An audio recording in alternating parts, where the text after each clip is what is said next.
Hello, welcome to Have and to Roll, Till Death Saves Do Us Part, our tabletop roleplay RPG series, and the first session of our two-player Dungeons and Dragons campaign. Woo. My name is Oliver. I will be your storyteller and dungeon master. With me is my player, my lovely wife, Robin. Say hello, Robin. Hello, my name is Robin, and I shall be your player. Yeah. It's good. It's good to have you as my player. I'm Uh, glad. okay. Well, today we will be using material from our friends over at Grove Guardian Press. They make some great content for one-on-one D&D, and links to them can be found in our About section on our Twitch channel. Robin, do you have a few little things to say about us, where people can find us? Yeah, yeah, guys. So we are to have and to roll, and you can find us on several different social medias. We are on Instagram, TikTok, Facebook, Twitter. All of our episodes are then available on our YouTube channel. We are also on Spotify and Apple Podcasts. We also have our own website and our wonderful growing Discord community. Now, all the links for these can be found right here in our About section on Twitch. And yeah, we look forward to seeing you all there. Yeah, exciting stuff. Exciting stuff. Right, are we ready to just dive in? We ready to get this show on the road? We've got make sure you grab your cask of ale, your tankard of Yep, ale. got my tankard of ale. We are ready for this. Let's do it. And we're all ready. Okay, so our story begins in the seaside city-state of Linolin, where beneath the clouds and the sound of crashing waves, a disturbing string of disappearances has started to unfurl.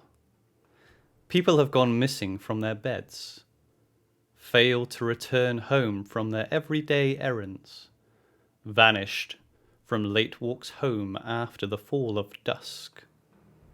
The town watch has uncovered a few clues, but frustration and fear are on the rise, with no leads that show any kind of promise.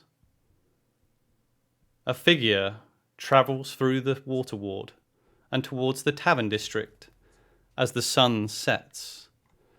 Robin, would you like to describe your character? Certainly.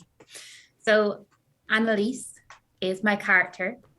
She is an average height at 5'5", pale skinned, half elf, female bard. She has long, wavy auburn hair.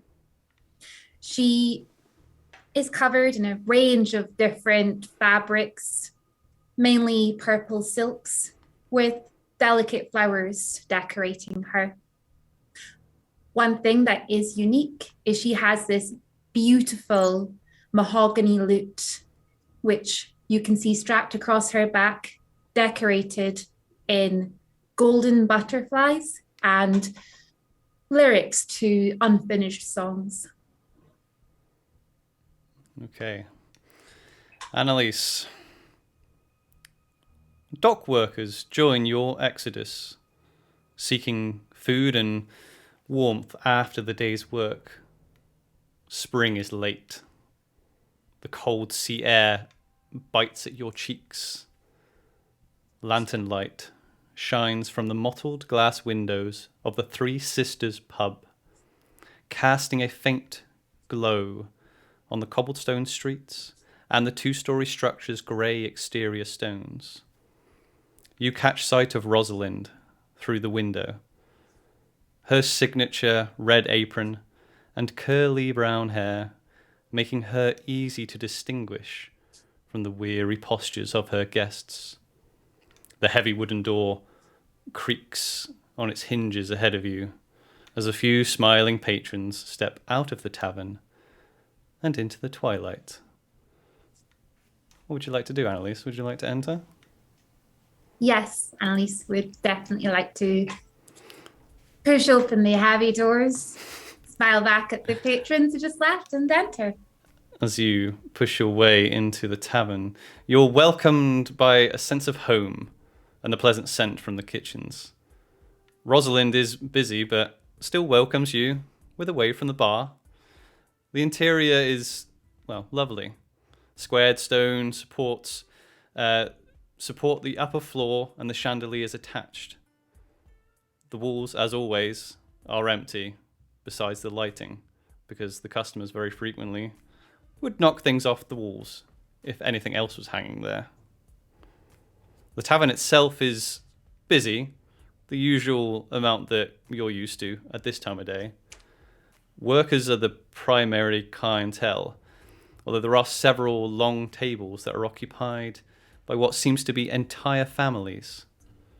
Other, smaller tables hold people who seem to be strangers to one another, but they enthusiastically talk to each other in hushed tones. What would you like to do? I'd like to head up to the bar to see Rosalind. As you approach the bar, Rosalind is this side of the bar. On the other side of the bar, you see Rosalind's sister, Imelda.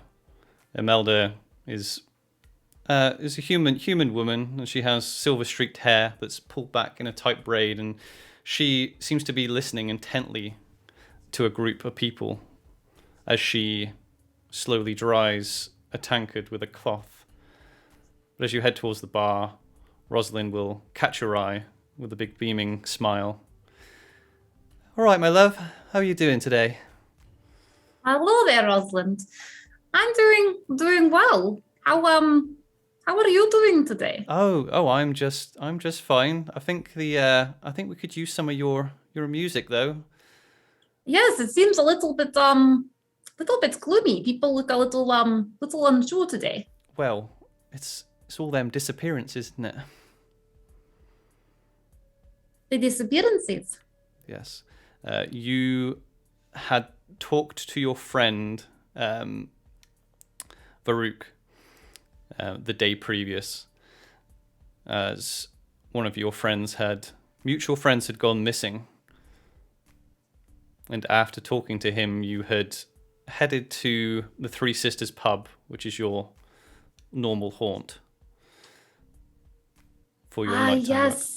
Yes, Farouk, he had mentioned that there had been disappearances. I just did not realize that there had been so many. Well, yeah, people are talking. She maintains her smile, but kind of looks towards all the little pockets of people talking in hushed voices, especially the ones over near the bar that Imelda seems to be keeping an eye on. Well, tell you what, with Rosalind, how about I will go play some music for you? Maybe that will, make people feel a little bit better for a few moments. Oh well, I think it's needed, my love. I think it's needed. Oh, of course. And then she will take out her lute. She'll head over to the performing area and start playing. Yeah, you start playing. What is your what type of music would you like to play? She has a decent sort of carousel of songs. She's going to go for something that is a little bit more cheery and upbeat without being too over the top. Just something nice, and she's just going to play that, and she'll walk and play, sort of going between the tables, trying to encourage people. Yeah. Give me a performance check. First roll. Okay, first roll, performance. I'm going to roll some physical dice. Right.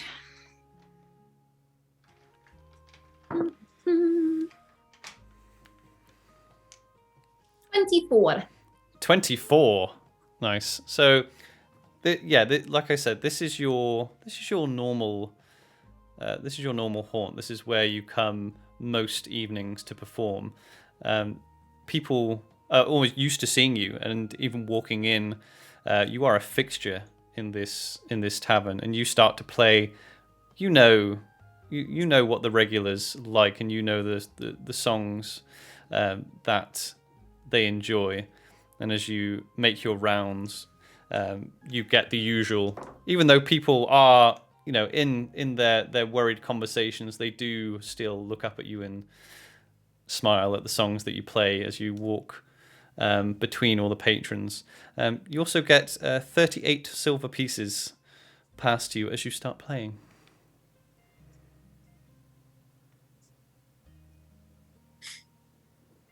She will gather the silver as she goes. She'll carry on playing, and after she's sort of played for what she feels is a decent enough time, she'll head back over to Rosalind and Imelda. As you head over towards, Rosalind is dotting about. She seems to be the one in charge of taking food out, drink orders down to tables. Imelda, who is her older sister, one of three sisters that you know of. Guinevere doesn't work in the tavern.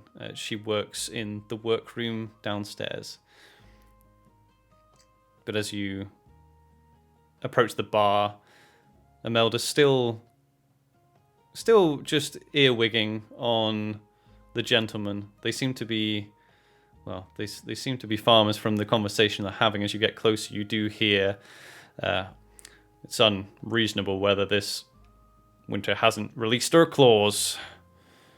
It's a sign of Shanti's displeasure. I'm telling you.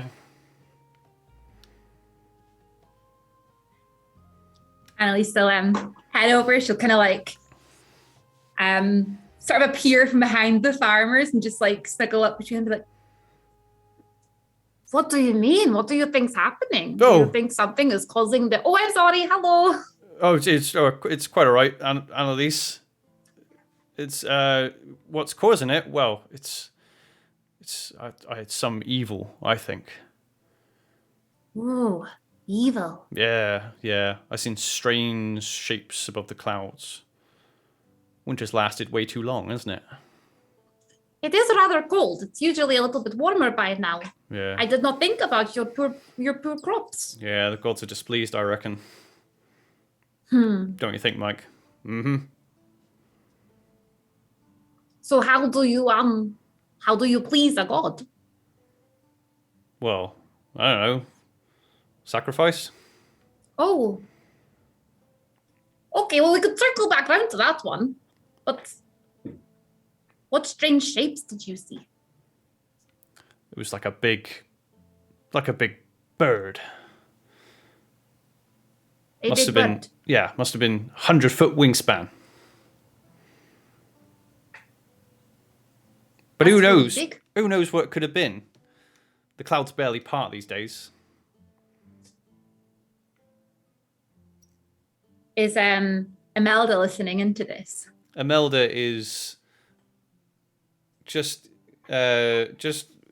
still drying tankards as she kind of leans back and just eyes the conversations that are happening.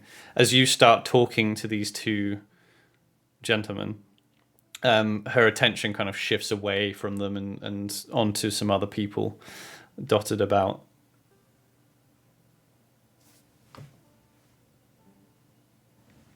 Well, I did hear that lots of people are like going missing. Perhaps there is something bad. Possibly.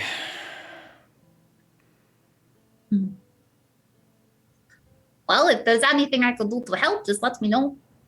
Oh, thanks, Annalise. You play me one of those songs again. Of course. Do you have any requests? Oh, how about the willow that got lost in the wood? The willow that got lost in the wood. That is a favorite of mine. And I like that one. Start playing it. Yeah, as you start playing, you start wandering through the tables again. You hear snippets of conversation. You hear a middle-aged woman talking to another man. She seems to be describing that a mutual acquaintance of theirs had gone missing during the night. As you circle around, you do see Guinevere come up from her workshop, have a conversation with Rosalind, and head back down as well.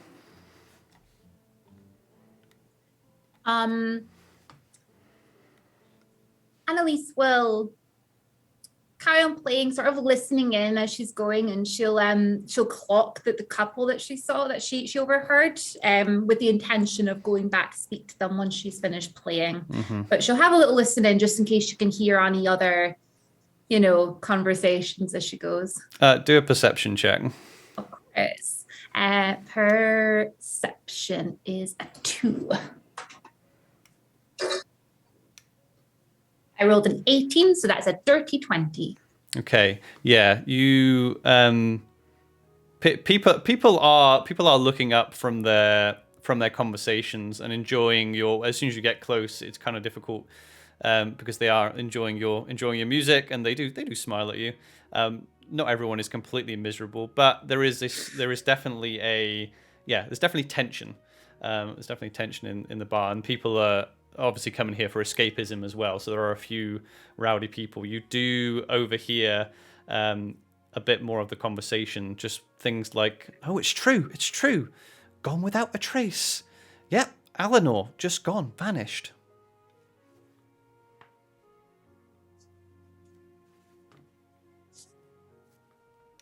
She'll finish playing, and then she'll head back over to the people that she overheard the conversation from.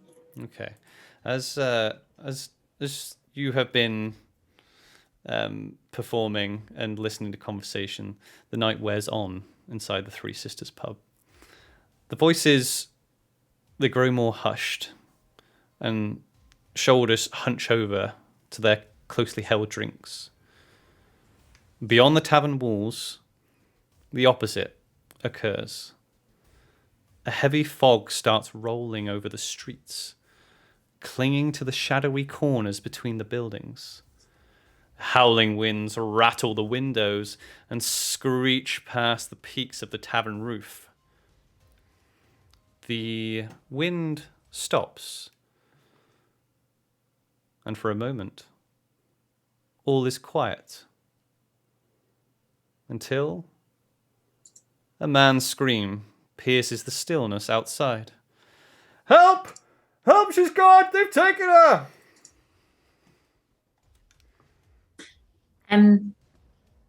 Annalise runs outside. Okay, as you make your way to the door, there are Rosalind and probably about half the tavern starts running to the doorway with the commotion that's been called them to action. As you step outside onto the cobblestone streets, into the darkness and the fog, you see a middle-aged human man running up and down the streets, going, "They've taken her! Somebody help!" And as he turns and sees the crowd coming out of the tavern, starts making his way over to you, panicked. Who have they taken? My wife! Matilda, please! They can't have gone far. She was in her bed, and now she's gone.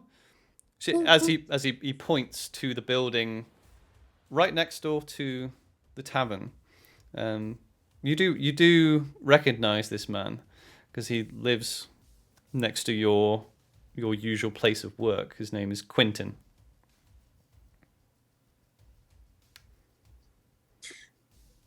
Quentin, calm down. They can't have gone far. It must. And he points down the street. Just wait first. Who took your wife? We need to know who it was. I don't know. She was there. She was in bed. I came upstairs and the door was open. She was gone.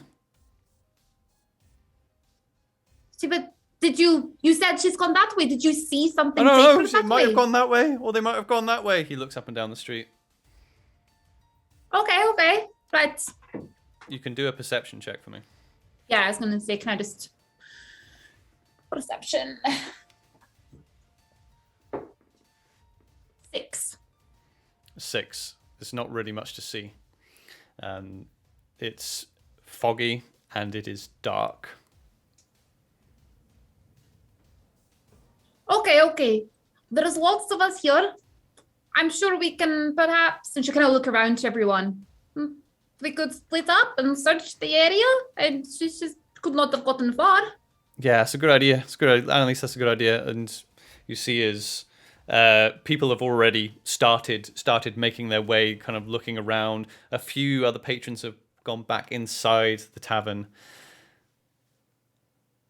Well, Annalise, which way do you think we should look? Oh, okay. You thought she gone that way? Let's go that way, okay? Oh, okay. I want you to hang on. Okay, so you can go east or west. Which direction did he point first? He pointed west. Okay, you pointed west first. We should go west. What is west? What do you mean? Clarify that. Sorry, is it like what things are west? Like does it take you towards the sea or towards woods or towards fields? Yeah, so it takes you no, you are in the middle of a city. A large you're in the middle. Linolin is a pretty large city. It's a seaside city as well. That direction would take you to like the intersection between the wards. So the city is built up of 4 wards. That direction, the water ward, the earth ward, and the air ward, they intersect a few blocks away in that direction. Okay. Right. Well, we should go looking. But before we go looking, I'm going to see if I can get a friend to help. Oh, yeah. Sure. Just please. Just in case. Yeah. Quentin's just going to go running off in that direction. Rosalind follows off after him. Annalise is going to see if she can find her friend Varuk. Okay. Do an intelligence check for me. Okay. Just straight intelligence, yeah. Yeah. I rolled a 12 and I feel like my intelligence is a 0. It is a 0. 12. Yeah. No, you know Varuk's on duty tonight. So he's part of the city watch, so that means he could literally be anywhere.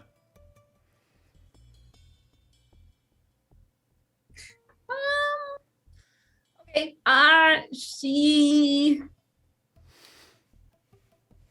She's going to just start heading off in the direction that they ran then and see if she can find anything. Okay. What are you trying to look for as you start running? She's not going to run. She's going to walk and she's going to look for tracks. Okay. She's going to start looking for any tracks or any signs that somebody's gone in that direction that isn't those two. Okay. Well, you can do me. You can do me either an investigation check, a perception check, and I'll allow a survival check. Okay, let's do perception. Go for it. The 6. That is a 6. Yeah. As you're looking for footprint, you notice that a lot of it is cobblestones. So as you're walking along, the fog is really thick. As you start heading towards westward, towards the ward intersection, as you're peering at the floor, really struggling to perceive anything, you hear a voice from behind you. You ready to join the City Watch, Annalise? Or do you need a magnifying glass? She'll spin around. Yeah, as you turn around, you see a familiar form. You see a muscular half-orc male. Tattoos cover his pale green skin everywhere that his city watch guard uniform doesn't cover. Yeah, someone's been taken. Farouk. Yes. Matilda. It's been taken. Quentin's wife. You know, or taken. What everybody keeps saying taken. Do we know what's taken or? No. Maybe. You got a feeling it was down here? Well, Quentin pointed this way, but he also pointed the other way as well. So I think he didn't seem to know. He was just running around and pointing different directions. He's gone this way, though, with their Rutland. I don't think so. I passed him coming back. I think you got turned around. That is very likely. I have got a terrible sense of direction. Yeah, you look around. You have no idea where you are, as the fog is pretty thick, clinging between the buildings the way it is. Well, maybe maybe you can stick with me and help me. You know what? I think that's a really good idea, Farouk. I'll stick with you. Yeah. So, where do we go first? Yeah, well, let me show you how to look for trucks. Okay. Right, you can do me a survival check with do me an investigation with advantage. Okay. Yeah. First roll was an 11. Second is an 18. Well done. As Varuk kind of points you in the direction of the wooded sidewalk from the road, he points out a couple of tracks, and as you go over to investigate them, yeah, you do see 2 sets of tracks in the mud. One appears to be barefoot, the other seems to be booted. Look, tracks. Yeah, see. Well, at least we've got something to follow. But do we just follow them? Well, I think so. Well, looks like one of them wasn't wearing any shoes. They couldn't have gotten very far. Well, come on. It's heading this way towards the intersection. Okay. And she'll just get ready and start going as if she knows what she's doing. Okay, so as you start getting towards the periphery of the water ward, which is where all the where the tavern district is that you tend to work in, is where all the docks are.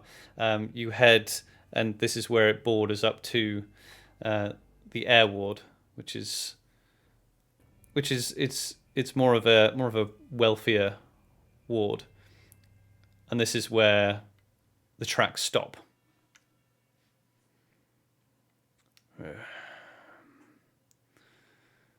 Lost the truck. Well, surely they couldn't have just vanished. Well, this is a better lead than we've had in this whole investigation. At least it's something. Exactly. Perhaps there's somebody around here who has seen something. Maybe. I wouldn't count on it, though. Looks like we've seen the most. Maybe we can investigate. Maybe tomorrow might be a better time to do it. Yes, it is quite late, and it's rather difficult to see through all the fog. Yeah. Well, at least we have a bearing. I'm gonna head back and tell Quentin. Okay. You care to join me? Yes, I'll come back with you, and why don't I help you tomorrow? This is not the only person to go missing. We have those that we care about too. We do. At least I don't know what to do. The city watchers, they haven't got a clue. Well, look, Farouk, maybe we could figure something out that the others can't. Yeah, just like good old times. Huh? Exactly. Remember Yeah. all the things we used to solve when we were kids? Well, I don't know about solve, but Well, we'll kind of solve. We caused a lot of the problems first, but we probably solved them after. probably create. Yeah. Yeah, it's fine. How about, why don't we go out tomorrow? We look. We can see what we'll find. Yeah. I just feel like I'm spinning my wheels. The promotions have stopped dead since the disappearances in the City Watch.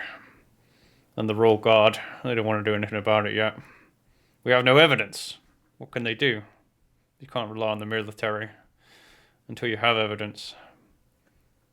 But 5 minutes with you, and we've uncovered more than the whole City Watch. You know what? I'll take a few days leave. We'll get to the bottom of this together.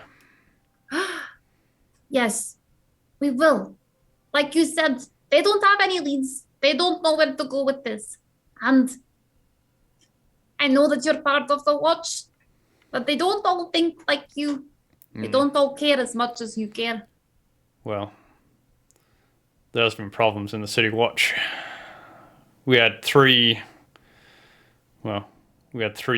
soldiers in the watch. Real shaken up by something. I don't know what. But my commanding officer told them to take leave. Well, we should start there. Why don't? You said they were shaken up. Uh-huh. Do you know where they've taken leave? Have they left, or are they just, at home? No. They ain't got anywhere else to be. I think I know the tavern they tend to hang out in. Which one? Oh, funnily enough, in the air ward, where our suspect headed into the Tilted Cup.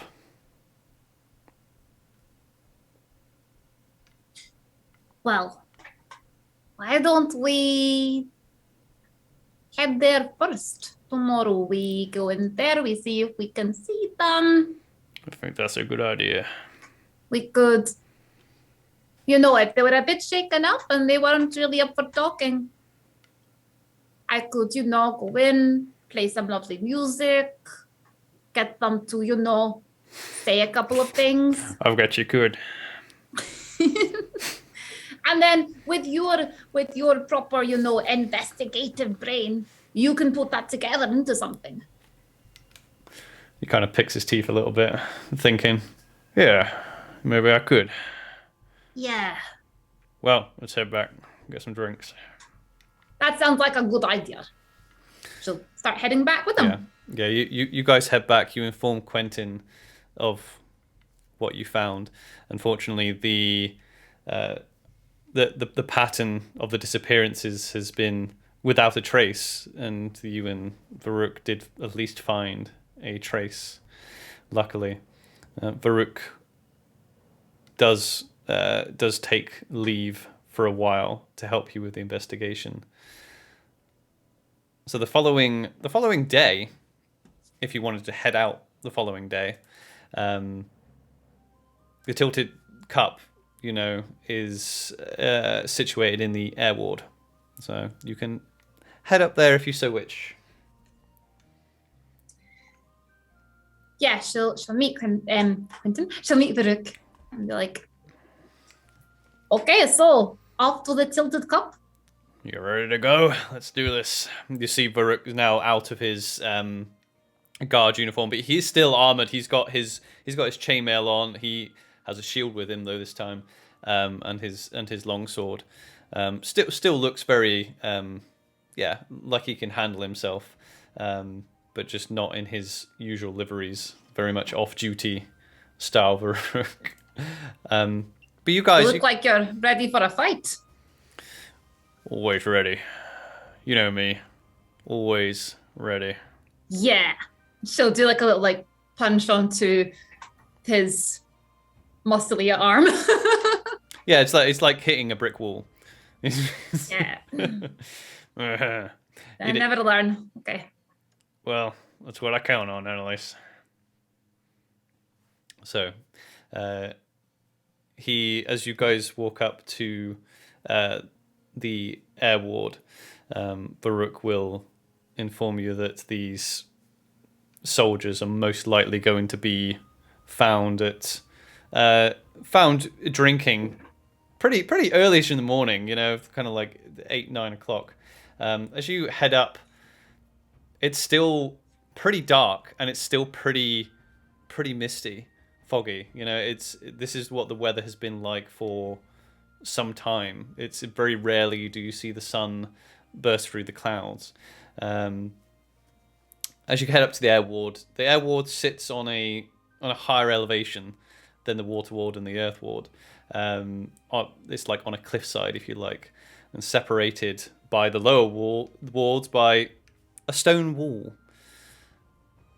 However, as you go through the gate, Varuk will give a nod to the town guard on duty, and they give a little nod back as you walk through. This is the wealthy part of town. They have many of the best artists and craftspeople call it home. It is also where the temples of Joachim and Lathander are. So, gods of commerce, gods of the dawn. And then you approach the Tilted Cup. This is a place you've been to before, but it's not your usual. You tend to prefer the more rowdy taverns with the workers, the dock workers. This is a pub that you may have been to before, but not very often. Would you like to enter? Yes. Yeah, she'll just give Rick a little nod, and then she'll push the door open. Okay. As you go to open the door, I want you to make a dexterity saving throw, please. Great. Okay. +5.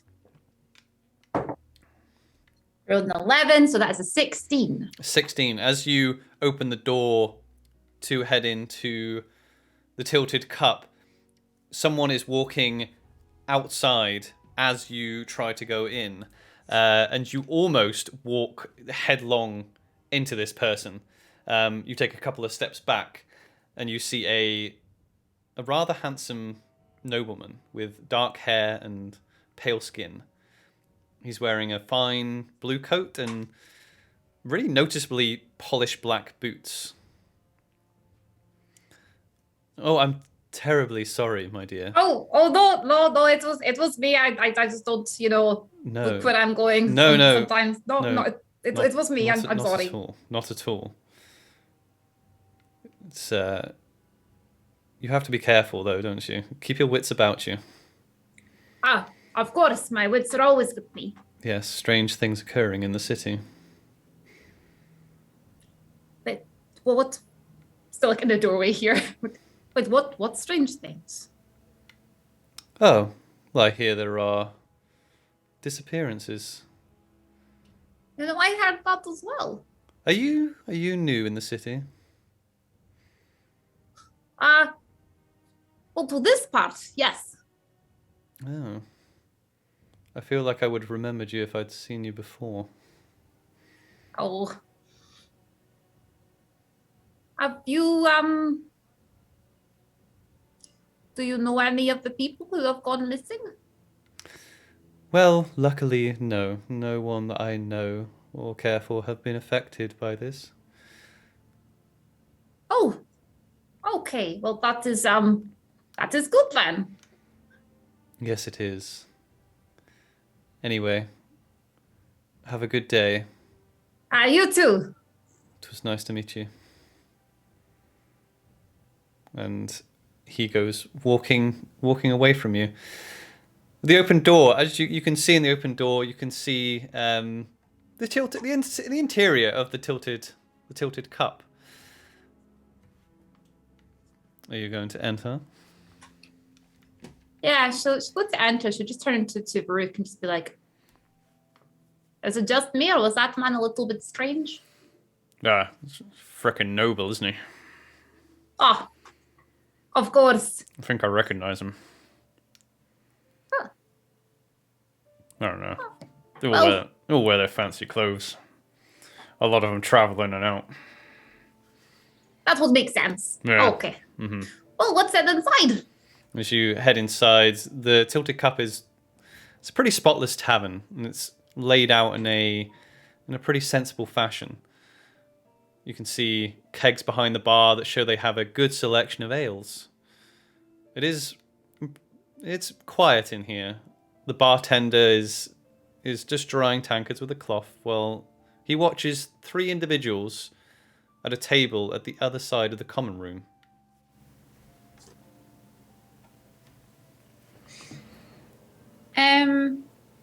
Does Annalise recognize the 3 individuals? What was that? Sorry. Does Annalise recognize the 3 individuals? Do a history check. 10. You do not recognize any of them. You can see, if you kind of have a look right at them, you can see 3 humans, two men, 1 woman. They're not people that you recognize, though.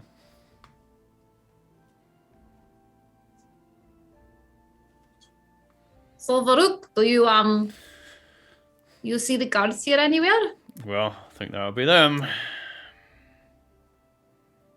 I knew they'd been hanging out here. Do you want to go speak to them first, or would you like me? Or we could just both go over and buy them a drink or something. Yeah, maybe it's a better idea to buy them a drink. Good idea. Yeah. Right. Let's sit up and get some drinks. I think so. As you approach the bar, you see a halfling male who has a very immaculate shirt and a little bow tie on. He has nice styled hair but sideburns that are the opposite of his hair. Styled hair. They're all bushy and come out past his ears. Hello. What can I get for you? Oh, hello. Wow, you're very handsome. Oh, well, Sorry. thank you very much. Hang on, I know you. You know me? Yeah, you're Annalise the Bard, aren't you? I am Annalise the Bard. You've heard of me. Yeah, I have. Yeah. Oh, yeah. No, I think you've not played here before. Either you've played here before, or I've seen you other places. I usually play at the Three Sisters. Do you visit there? Oh, that place. No, not really. I hear it's lovely. I hear it is lovely. But I'm just too busy working here. Ah, well, let me think. Can I get Have you a drink? I ever played here before? You can. You know what? You don't need to do a check for that. You have played here before. Okay. You've been in the city your entire life. You've been to every tavern, and you probably ended up on some tavern crawl that's taking you through the posh side of town, and you've come in all rowdy. So you've definitely been in here before. Yeah.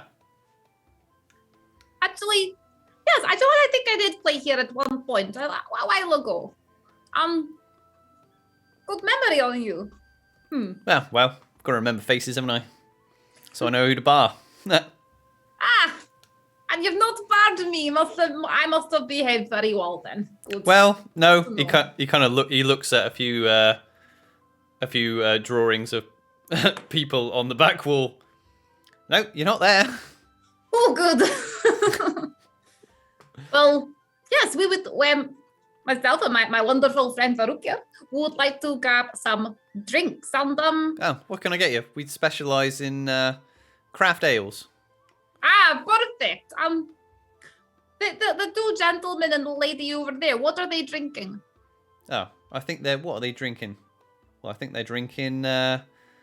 It's a new brew we've got in called the Reth Special.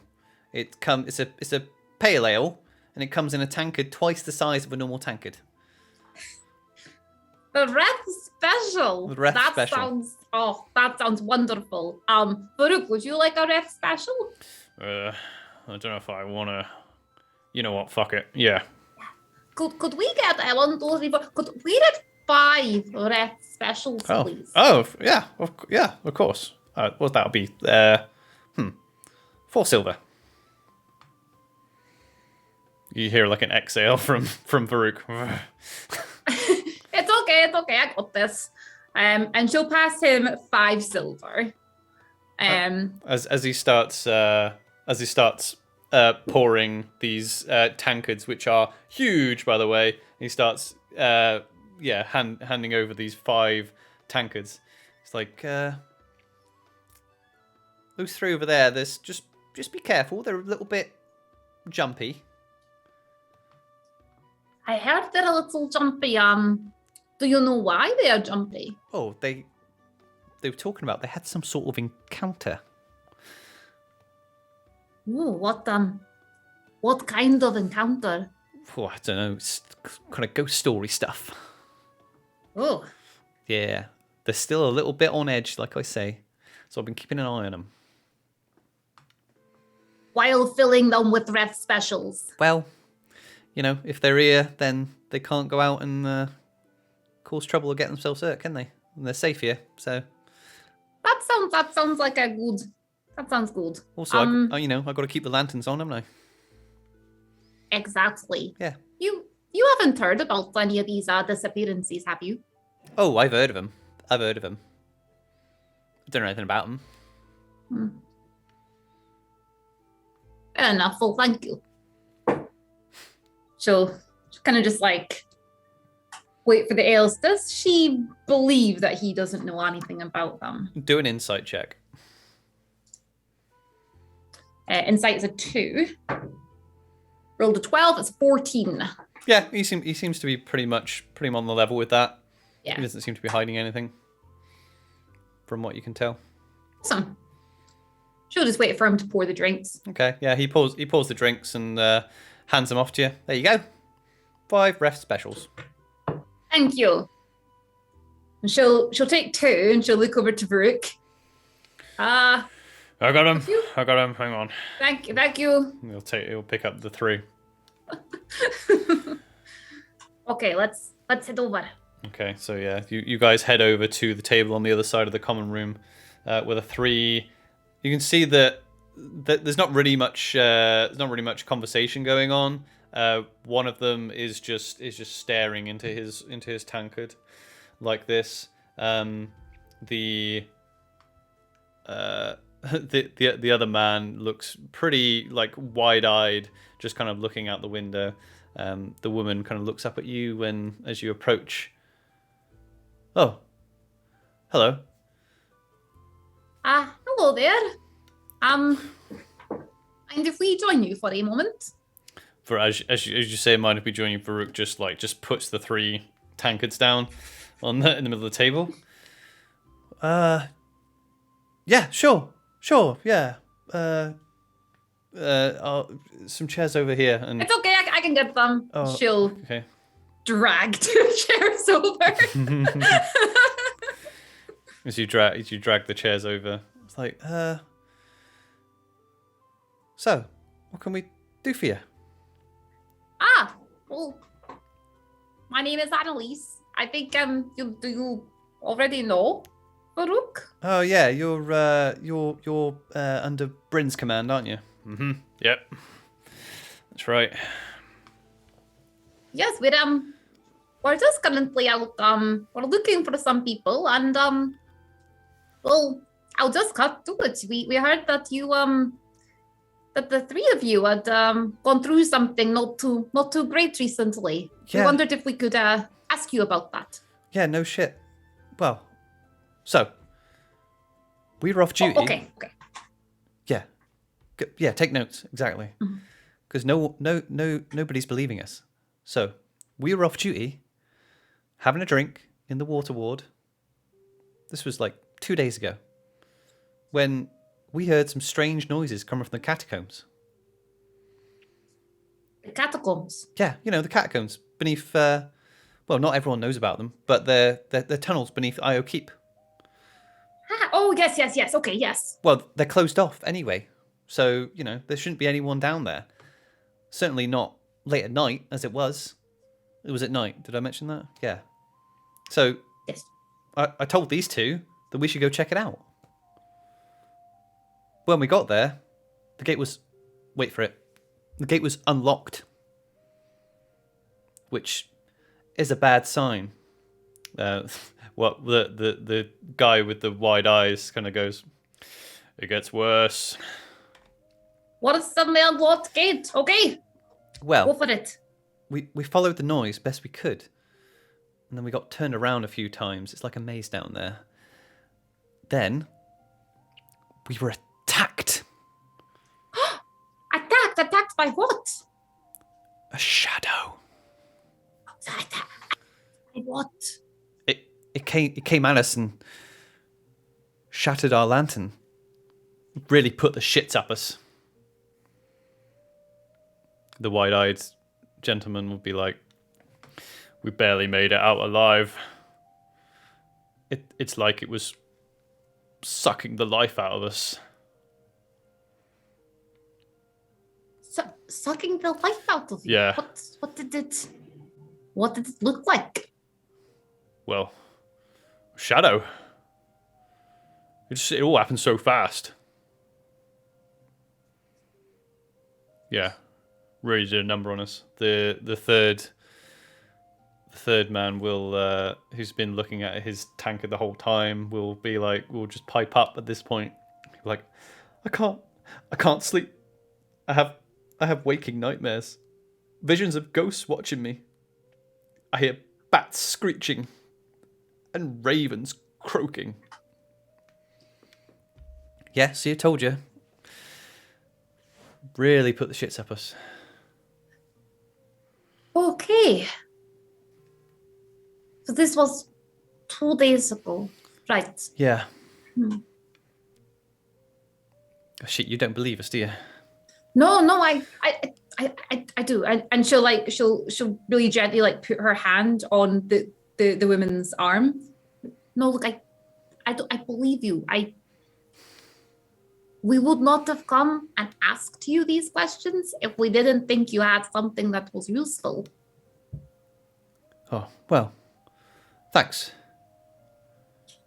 Anyway, no one else believes us. Captain didn't believe us. Oh, nobody seems to know what is going on with people disappearing, the strange, ominous fog.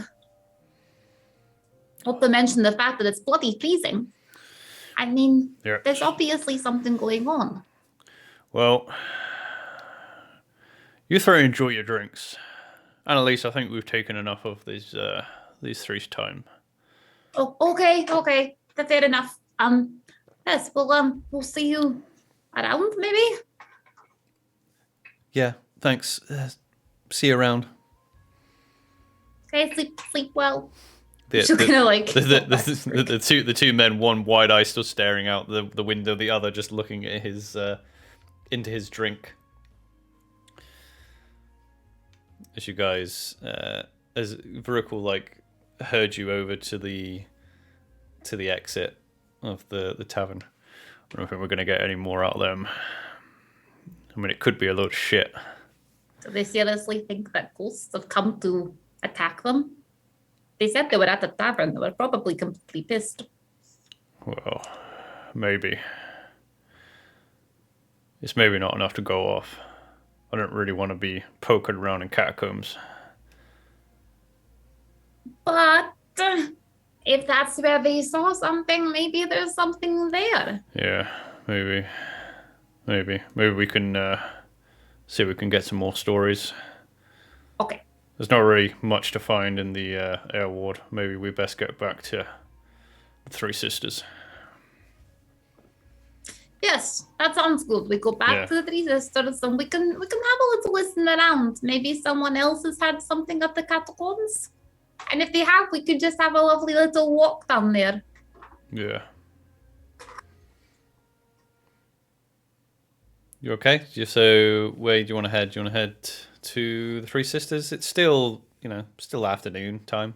When she comes out of the tavern, just kind of like looking around, can she see that man that left before or anyone like is he still like around? So if you head outside, yeah, Mhm. do a perception check. Perception. So 2, 8. There's no sign of you see a few noble people, Mm-hmm. but not the gentleman you saw previously. Yeah, maybe the tavern owner knew who he was. Hmm. It's probably nothing. Like you said, just some noble. Oh, that's a little bit weird. Yeah, too right. Okay, let's head back to the sisters and see if they have heard anything. Yeah, I think that's the best course of action. I still want to go to the catacombs. Well, we can go to the catacombs. Maybe well, we'll see. Oh, come on, you're not scared of anything, Varuk. With your passive insight, you can see that he's not that comfortable with the idea of going down into the catacombs. But then again, I am a little bit nervous. So you know what? Maybe not a good idea. Let's head to the sisters. Yeah. As you as you head back to the three sisters tavern, the atmosphere is pretty buzzing. Actually, it's there's a lot of gossip going on. One thing that you noticed as soon as you walk in, this is like, you know, coming up to mid afternoon. You see a table and it's surrounded by probably about 11 or 12 people, and they're all like huddled around this table. So she'll kind of head in and be like, just kind of like give Varuk a look and then walk over to the crowd of people. Okay. As you as you head over to the table, you see a thin man with a bushy mustache, and he's holding his fellow patrons enraptured as he recounts what seems to be like a strange occurrence. One of them family members finally lost it, I think. That's why they found the guard washed up. Everyone's just too afraid to say it. Hey, what if we all turn on them? They won't be so high and mighty then. And he kind of clocks you, because you stand out quite a bit, Annalise. He clocks you and kind of looks up.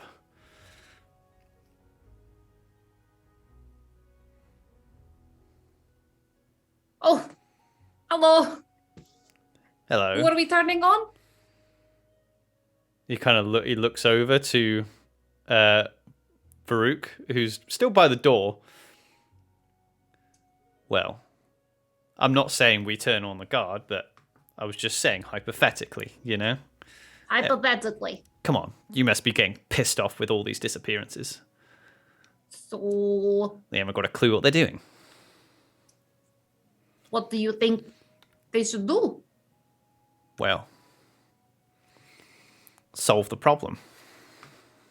Ah, you think they should solve the problem? How? I don't know.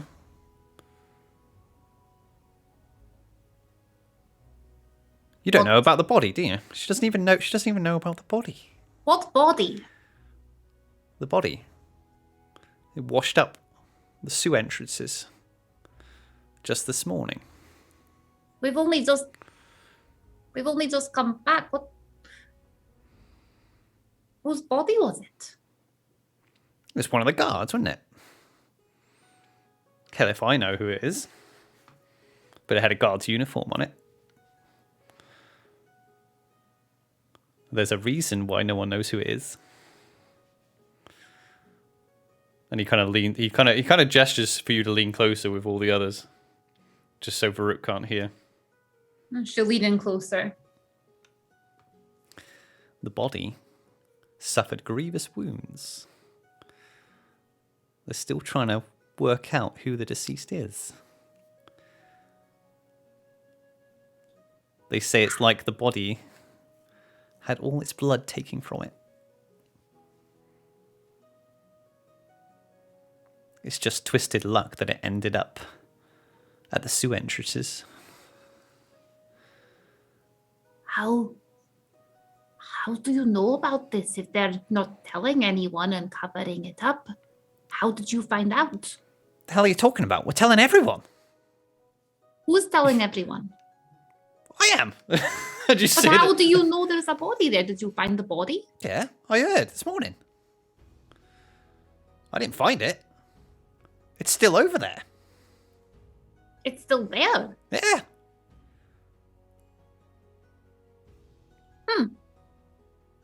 The guards aren't letting anybody near the entrance to that tunnel, Mal.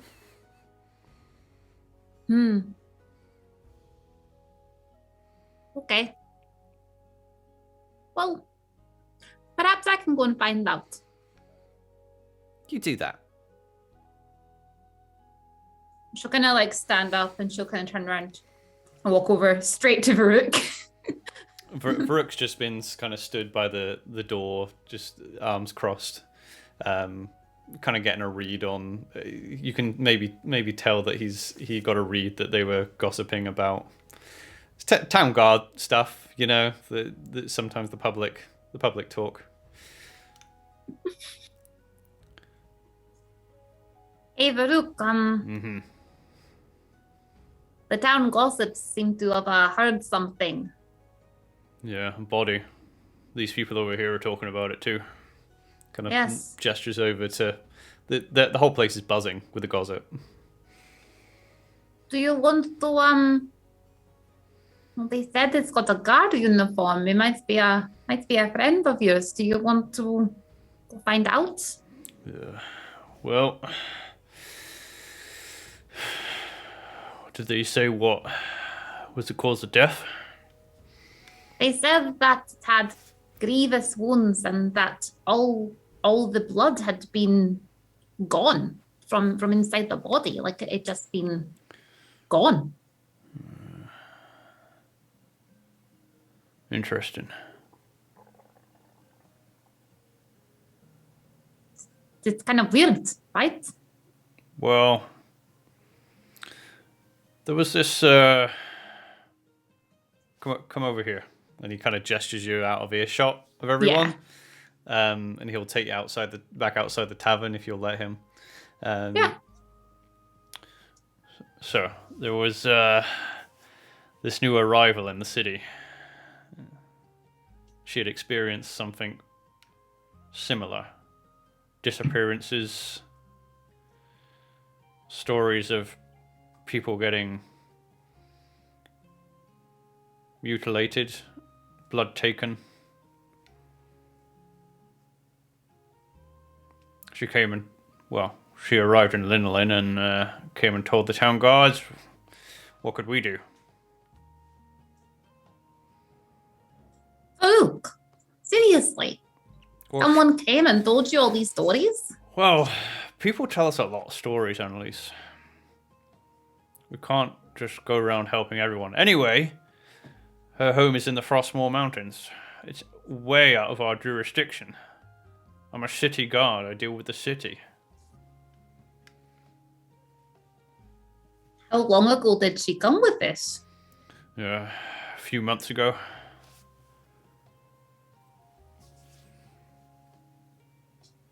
And the guard didn't think to, warn the town people that something had happened up in the Frostmoor Mountains? No, they won't. They're only interested in what happens in the city. This is why none of them like the guards. You know that, right? Yeah. So, do you think that whatever was doing that in the Frostmoor Mountains has now decided to come here? Well, it's another lead.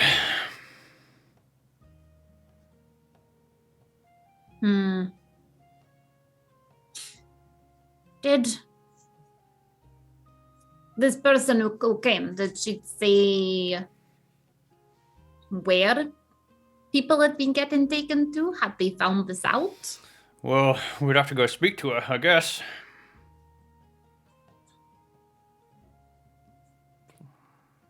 Because it's a lead, right? That's what we do. We get a lead and we follow it. Yeah, see? I knew you could be a town guard. See? Yeah. Feel like an excellent town guard. Yeah. Okay. We could so we go find her. Do you know where she is? Yeah.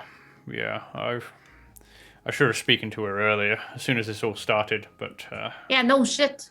well, she works as an apprentice for a talented weaponsmith. A place called the Flame and Forge. The Flaming Forge. The Flame and Forge.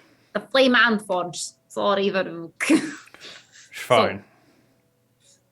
The Flame and Forge. Do I know the Flame and Forge?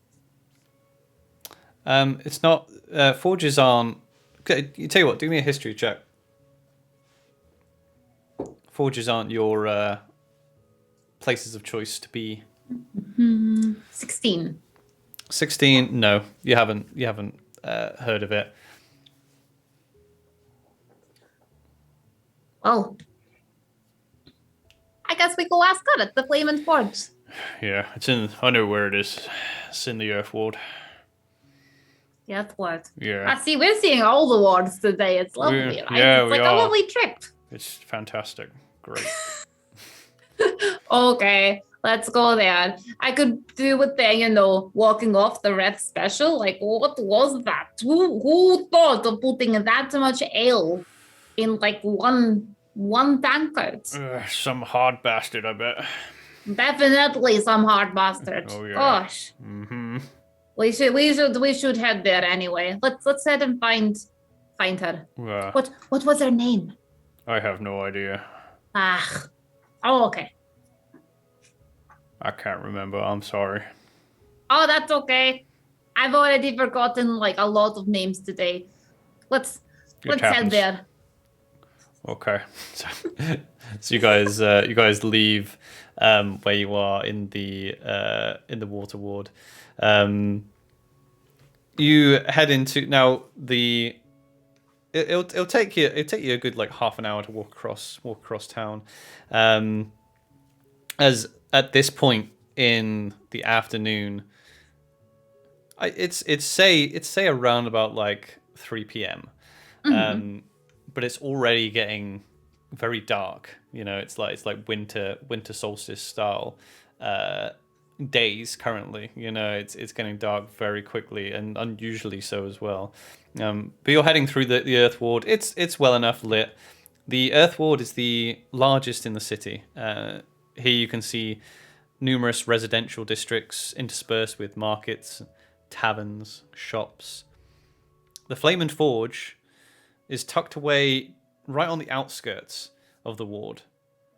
As you head towards the stone walls that surround the Earth Ward, you can both hear the ringing of hammer on metal, and you start to smell the burning coals until you stand before the forge.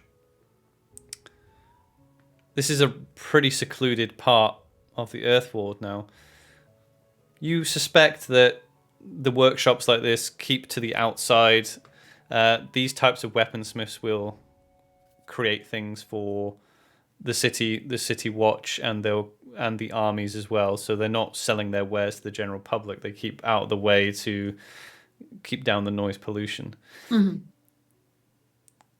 Everything's pretty dark in and around the workshop. You just see seem to be whoever's in there is working from just the glow of the fire, it seems.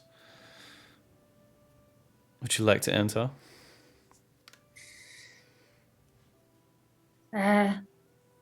Varuk, do we just go in? Well, yeah, I guess. Okay, let's just head in. And she'll start walking in. It's been like, hello? Is everyone there? As you walk inside, you see a young woman working the forge alone. Her long black hair clings to her brow from the intense heat of the fire. Her grey eyes are fierce as she works the glowing steel with the hammer. As she takes the steel and quenches it in the oil,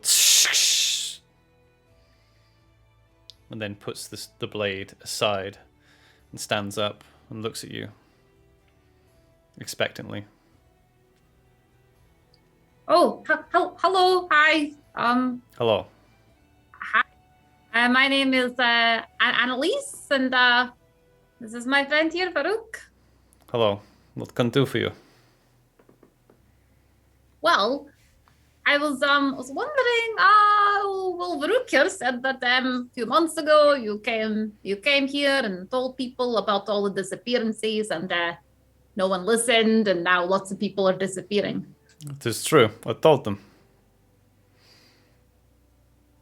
Well, this is why they got to listen to people. Come on, like she told you. As you start saying this, Varuk is kind of looking outside. He's like, I'm going to stand outside for a sec. Oh, okay. You just, I'll just be out there. Got a funny feeling. And he walks just to the entrance, still kind of listening, but kind of looks around the corners.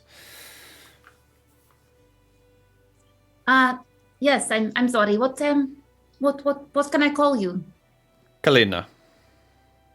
Lena. Kalina. Calina. Oh, Kalina.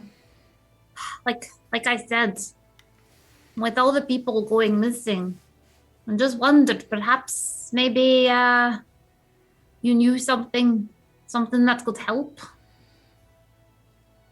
Perhaps. Do a persuasion check.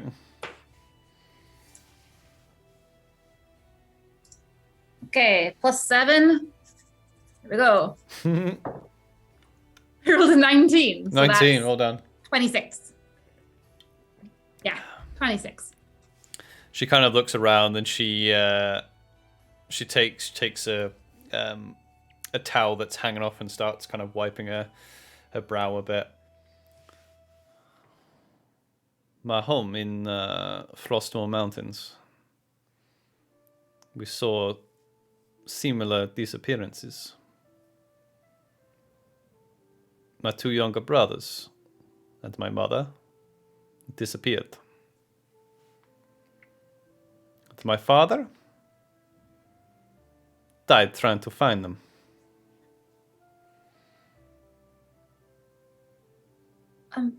I'm so sorry to hear that. Yes. My father believed disappearances held some connection to the Nocturne estate.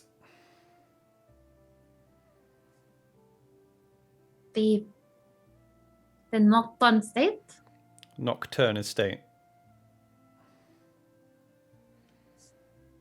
Though my father, he could never say for certain why. Or he never told me.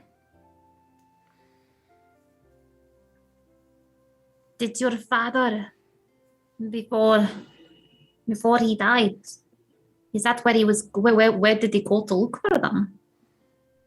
Well, he went to Nocturne estate. So he went to the actual estate, and that's where.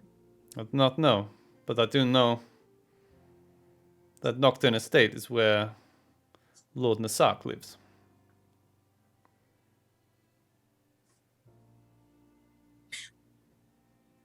Do I know this Lord? Nasak. Nasak. Yeah, Nasak. Nassarq. Do a history check for me. Yeah, let's see. 18. 18. It's a name you've heard, but only through stories, people talking politics in the tavern. You've heard the name Lord Nasak. I've heard the name Lord Nasak. Well, yes, he live here sometimes. That's why I came here. Oh. He's not at his estate. Do you think he has something to do with this? I'm certain he has something to do with this.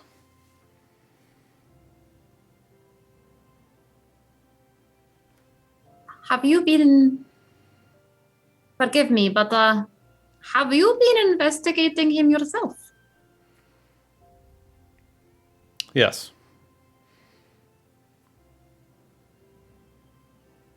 Well, It's not for faint of heart, Annalise. My experiences in the mountains lead me to believe that whatever responsible for disappearances has some connection to undead. to the undead. To the undead. You know, some of the guards, they swear that they saw something in the catacombs, that something attacked them. Then what did they see? Well, they said that it all happened so fast that they said that it felt like their life had been sucked from them. That it was so fast and that nobody would believe them. They said that the catacombs has been locked up, but when they went there, the gate it was unlocked. Sounds like we need to life being sucked from them. It seems wait, what's your friend doing as you turn around? Varuk is peering outside the forge. He's like, and he draws his sword. Who's there? And then Varuk just disappears into the darkness. As he disappears, Kalina grabs the sword from the forge, not completely completed piece of work, and runs out of the forge. At least grabs her loot from side of the forge. As you run outside, all the lanterns have been put out. You can just see Varuk being lifted off the ground and almost embraced by what seems like a humanoid figure, but it's all in mist. You can't quite see it's like an incorporeal form, and you can see these ghostly hands wrap around Varuk, and then you see a face looking Varuk dead in the eyes, and it seems to be inhaling and taking in Varuk's very essence. And we'll take a break right there. Ah! Varuk and the hot blacksmith, what are we going to do? Yep. Thank you very much for joining us so far, everyone. I hope you are enjoying our investigatory little start to our campaign, and when we come back, we'll decide. We'll decide, but we'll see what happens to our friend Varuk. Okay, we'll be back in 5 or 10 minutes. We'll see you soon. See you soon, guys. And welcome back as Robin opens a can of beer in front of the mic. Welcome back to having to roll till death saves to us part. We are partway through our first session of our one-on-one D&D campaign, The Land of Vampires. There have been a string of disturbing disappearances in the city of Linolin, and our half-elf bard, Annalise, has been following some leads with her half-orc friend of the City Watch, Varuk. They've come across a few leads, one of which some footprints heading into the air ward. A few guards had encountered some shadows in the catacombs, and a body has washed up at the sewer entrances, being drained of blood. They followed up on another lead, a woman from the Frostmoor Mountains, who has been looking into a Lord Nasark of Nocturne Estate. Finding the forge, her friend Varuk was attacked by a ghostly shape. And with that, I want you to roll initiative, please. Woo! Initiative. 22. 22. Okay, what's your dex? My dex is 16 Your with a dex plus is 3. 16, so you're going first. Oh, shit. Okay, Annalise. You I will describe it again. You see before you Varuk being lifted up into the air by this smoky, incorporeal, ghostly figure with no lower half of the torso, but arms, a chest, and a head with glowing eyes that seem featureless, sucking what seems to be inhaling the essence of your friend Varuk. What would you like to do? She's going to grab her crossbow and she's going to try and shoot the ghostly figure. Okay, yeah, roll an attack. Just going to do this on D&D Beyond. Yeah. Oh, dear. That's an 8 to attack. An 8 will, as you fire your crossbow, your bolt goes straight through this ghostly shape. You missed. Ah, shit. What else would you like to do? Hey, Varuk! You know, I've seen you sneeze out scarier things than that. Take some inspiration. That's a Okay. D6. Give Varuk some inspiration. And that is the end of her turn. Okay, it is now this creature's turn. It doesn't seem to be deterred by your bolt going straight through it. Instead, it continues its assault on Varuk as it starts to drain him. Can I use a reaction? You can use a reaction. Right. I want to use silvery barbs. Okay. You want to read out what that does? Yes. I magically distract a creature and turn it momentarily uncertain and encourage its momentary uncertainty into encouragement for another creature. So the creature has to re-roll its attack and use the lower roll. Okay. So is that... Yeah, I don't need a save for that, do I? Do I need to make a save? It doesn't seem to. There's nothing here that says make a save. Okay. Advantage, ability check. No. Okay, so it's going to roll its attack. Yep. That's a 14, which will hit Varuk, but your... That's fine. Do you want to describe what this ability does? As in, flavor-wise? Yeah. So for flavor-wise, this is called silvery barbs, and quite literally, these sort of silvery thorns start to emit from Annalise as a way of trying to distract this creature, making it slightly uncertain. Although it was still able to hit, that uncertainty is turned into encouragement to another creature and will give Quilana a advantage on her next attack. Okay. Within the next 1 minute. There you go. Okay, so Kalina has advantage. Fantastic. So we're going to roll some damage. Okay. So this ghostly figure starts to continue its exhale, and you see the pigment start to drain away from Varuk's eyes as the strength seems to be sapping from him. It's now Kalina's turn, though.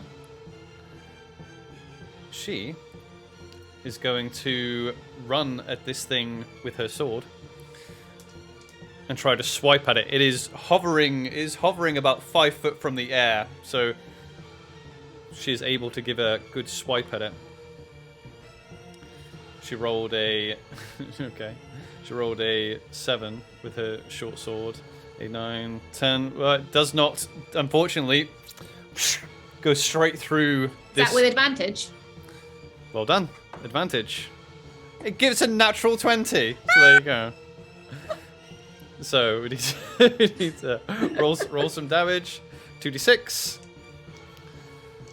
Doubled. 9, 18 plus 2. That's 20 damage. So as she looks like the sword is starting to go through this incorporeal form, realizing that that's not how she's going to do it, she comes up and starts striking at the head. Now she does, as she comes through its shoulder blades, the creature gives out. It has some effect, however, just ever so slowly, doesn't saw this creature in half, but then the sword comes out through. Probably not as effective as you might hope. It is now your turn, Annalise. Oh, right. Annalise is going to stand there and she's going to look at this creature. And she's going to say, wait. So you're the manifestation of a divine being of supreme power and malevolence? And you chose, that face? Do you even have mirrors from where you came from? That's a vicious mockery, please. That is a 10, which I assume fails. I think that's a fail. Yes, that is a fail. You need a 15. Okay. So, you can take a D4 of damage. You can take a 1 point of damage, please. Well, it is not resistant to psychic damage, so. And he also has a disadvantage on its next turn. Okay. How does Varuk look? Varuk looks rough. Yeah, I'm going to cast Healing Word as well. I'm just rolling it on D&D Beyond. 6 points of healing, please. Okay. Feel better, Varuk. 6 points. Nice. It is now this thing's turn. As you shout at it, it turns its gaze. It looked like it was like screaming out in some sort of pain from Kalina swiping at it with her sword from the back. However, when you shout, its eyes lock straight on you, and it releases Varuk. Varuk lands on the floor, prone. And then it starts, as it turns to you, you can just see the what looks like bright lights coming from this creature's eyes, nose, mouth, and around it is just a plume of purple smoke that is luminescent against the fog, and it just comes straight at you. It comes up you just short of you, and then just starts inhaling. It's going to start trying to drain. That's cocked. Start draining your life. That is a 17 to hit, Annalise. Yeah, that hits. Okay. So you take 8 necrotic damage, Annalise. Oh dear. And I want you to make a Constitution saving throw. Okay. Let's do this on D&D Beyond. Constitution saving throw. That is a 10. That is exactly what you needed to pass. Oh, goody. So as this thing starts sucking the energy from you, you just feel like you. Obviously, it's extremely excruciatingly painful. Like, even though it's not touching you, You feel like you have sharp claws all around your body, but you steel yourself. It's like it's trying to take something from you, but you will not give it back. It is now Kalina's turn. She's going to come and back you up. She's going to come running in from behind. And she's going to use her sword. Let's not... That's another crit from Kalina. So, let's do this. We have 1d6. That was good. Okay, so as Kalina comes up, was doing a stabbing attack at first and realized that didn't quite do it, as this thing is fixated on you. All you can see, because you can't really see where she is because this thing is like pluming fog and mist around it. It's now behind this creature. You just see this sword just come through this ghostly apparition, and you just see the point of her not finished forged blade, and this thing just screams and comes out, and it starts to the smoke starts to flicker. It's still up though. Yeah. But it does not look happy. It's your turn, Annalise. Annalise is gonna be like, "It's okay, I've had enough of this." And she's going to look at this creature, and she is going to cast Firebolt. Firebolt. Okay, yeah. Roll an attack. Okay. How do I do this? You should roll on a spell attack. Okay. I've never used this one before, sorry. I think that's how it works. I think it's a spell attack roll more. spell.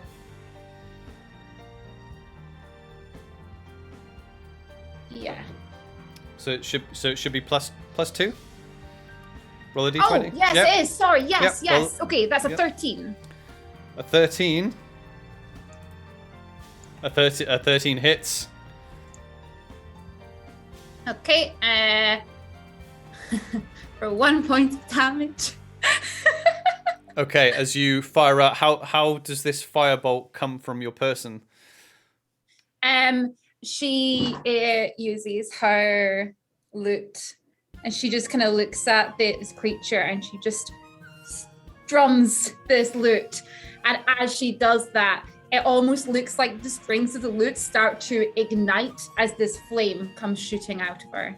Yeah, you've seen Kalina's sword like slice through and your bolt go through this creature. However, as you strum your magical instrument and flame comes out, it seems to spark off into the smoke, and then the smoke catches. Almost like a thin piece of paper that's been caught by an ember just suddenly disappears. This thing just goes into nothing. And you see the vapors just start to slowly rise and disappear, and we are out of combat.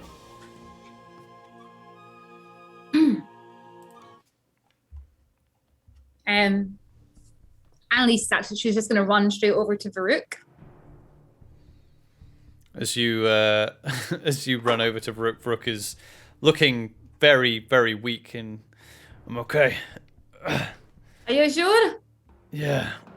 Like you were kind of getting choked out by the creature, then you fell a lot, and then you were like asleep for a while. Are you sure you're okay? What in the hells was that? I don't know. Selena, do you know what that was? Yes, I've seen it before. Of course you have. Where did you see it before? You can, if you want to figure out what this thing might be, you can do me a like an Arcana check if you wanted. Okay. We could try that. Or a religion check. One and the same. So let's go for Arcana. That's a 2. Yeah, you have no idea what the hell this thing is. I do. You've heard stories of ghosts and things like that. Kalina will be. It is spirit that clings to something in life. The very angry.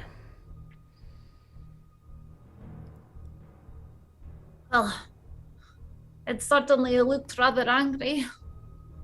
Yes, the jealous of the living. I don't think it coincidence that you two get attacked by this thing when you are looking into what has been going on in the city. Have you been attacked by these before? Not in Linolin, no. But you have been looking into it, no? I have no leads. I do not know where the Sarks stay.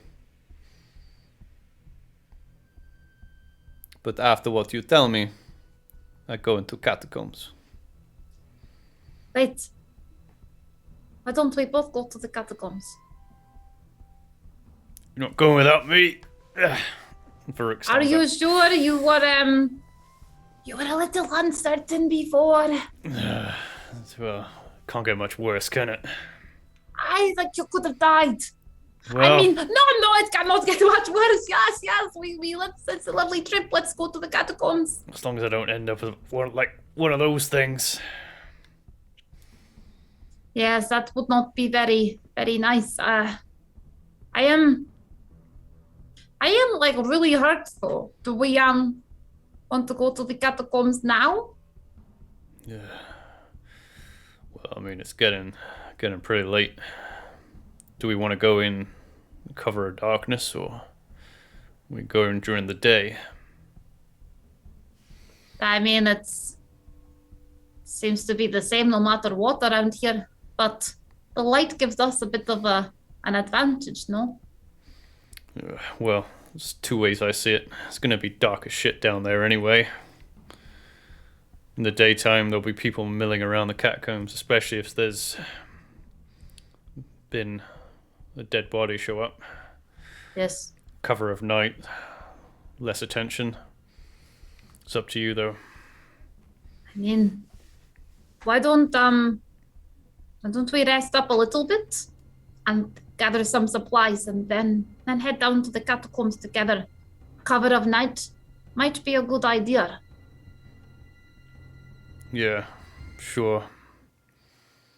Are you happy with that, Kalina? Yes, I could do with help and get myself a sword that actually is finished. I mean, you did pretty well with the unfinished one, so I'd like to see what you can do with the finished one. Well, we'll see. Maybe just luck, no? Ah, no. Well, it really didn't like the fire, so perhaps we can take some things that we can set fire with. We take fire? I can take fire. Yes, well, yes, let's take some fire. Okay. I just need a short amount of time just to rest for a few moments, and then we can head there. Okay. So, what is it you'd like to do? Would you like to take a short rest? Can I take a short rest? Yeah, you can certainly try. I mean, you can head back to the tavern if you wanted, or one of the local taverns around here.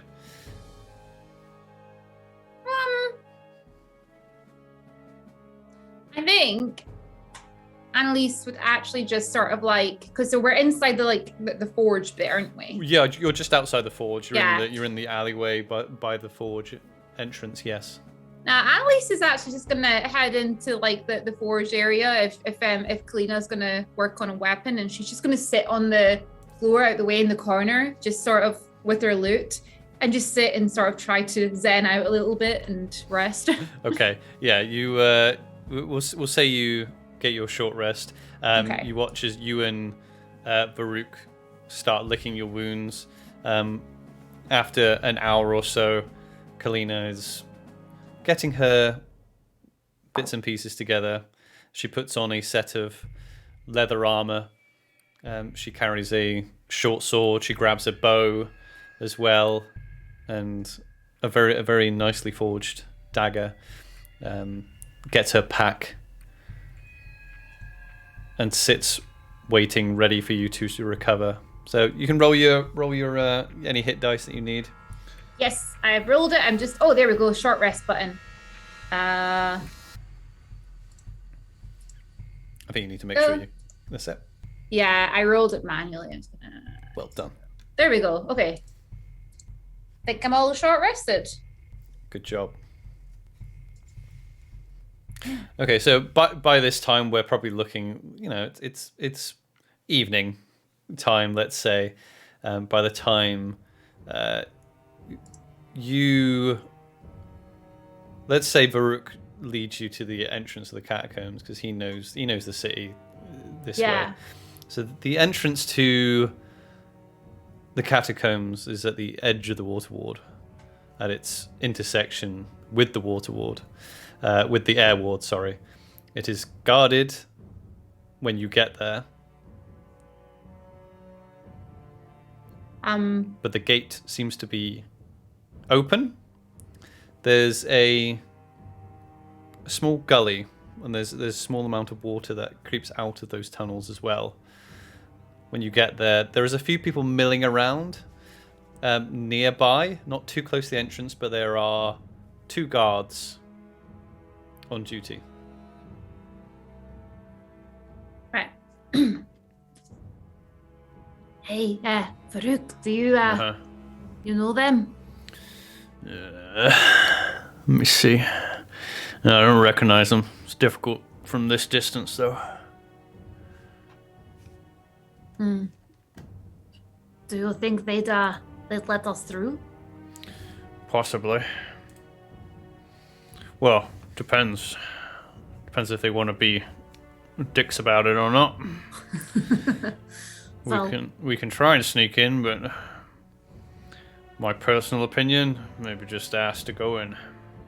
Let's try that first. We ask to go in, and if that doesn't work, then we can sneak in. Sure. So well, they might recognize you. You're a guard. They might be fine with it. We can head in. You are a guard. Well, yeah, of course I am. That's it. Well, there you go. Right. Let's head over. So you head towards the entrance of the catacombs. Like I said, there is a thick iron gate that is ajar. It's open, and the 2 guards are stood either side of it. They're not looking massively vigilant, shall we say. They're kind of leaning there. And as you approach, and you start, it's obvious that you're coming towards them. What can we do for you? Oh, hello. We're just heading into the catacombs. Yeah. You were heading. Hey, Ben, is that you? Oh, Farouk, how's it going? You don't look like you're on duty. No, it's more of a personal errand. So we need to get down there. We've got a. This is more of a personal investigation. Annalise, help. I don't think they're buying it. Yes, we are here to help with some investigations. We've been around the place, and everything is heading back to here. So we're going to head in, take a look around. We shouldn't be too long, do not worry. There it is. Do a persuasion check.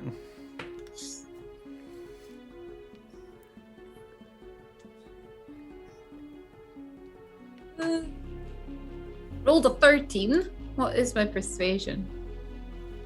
7. So that's a dirty 20. Oh, nice. Okay. Yeah. The guards go, oh yeah. Well, good luck. I don't really want to go down there. Oh, I know, right? Catacombs and like spooky things. Oh no. I will see you soon, though. Have a good night. Yeah. Sure. As you guys head in, you and Kalina head in. Varuk will go last, and he'll kind of say a few words to Ben. If you can, take this to the Royal Guard, and he'll hand him a piece of parchment. Right, and then he'll follow you down into the catacombs. So, when you first enter the tunnel, there's a series of stairs and winding tunnels. They lead from the edge of the air ward, where you went through the entrance, right beneath the reaches of the castle of Io Keep. As you're walking down this corridor of stairs, it is lit every now and again. The light isn't great, but there is old lanterns that do give off some light. Can you do me a perception check, please? Yeah, sure. 14, 15, 16. So, you, as you're looking around, going down this corridor, you notice every now and again there are little bits of apparel. Some of it's not noteworthy at all. However, when you get closer to what you think must be the depths beneath Io Keep, you do see what looks like an abandoned leather pack.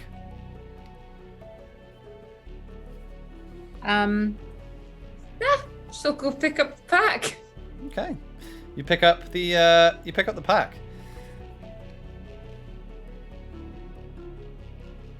And then she will look inside the pack. You look inside the pack. It looks like a normal leather pack. It's kind of difficult to tell what's in here, though.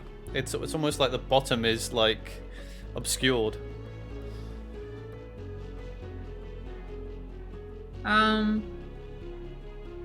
Can she like have a closer look at it, see if she can figure out what's going on? You can do an investigation, or you can do an investigation. Investigation, yeah. Yeah. 3. 3. Yeah, it's a bag. It's maybe got just a freaky inside to it. Hey, look, new bag. It's a very good bag. It's a good bag, right? Okay, I'll stay. And she'll check it on. What inside? Here. Do you want to have a look? I can't see anything. It's a bit weird, right? Like the bottom looks weird. Like my hand's going in and I can't quite tell. So if you were to put your hand in, you do feel some coins. Oh, coins! She'll feel around and like pull the coins out. You feel around. If you more you put your hand in, the more it starts to disappear. Oh, okay. Past the coins. Oh, this is weird. Okay. Probably up to about here, and then it stops. Okay. Does it look that deep from the outside? No. This is like you're seeing this, right? It says weird.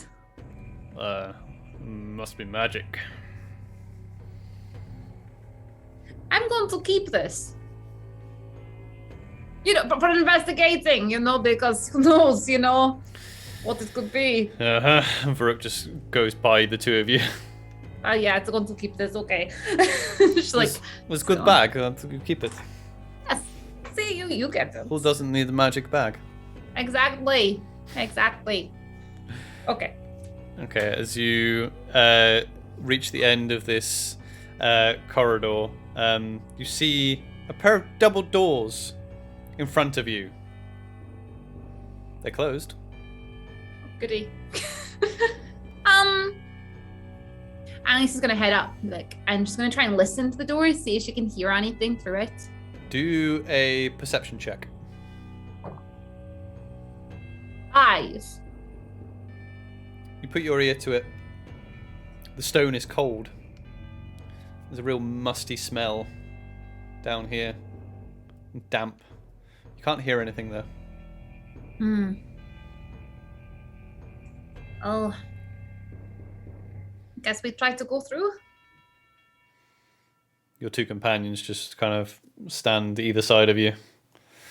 Okay, I'm going to open the door. Are you two ready, just in case? They both draw their weapons.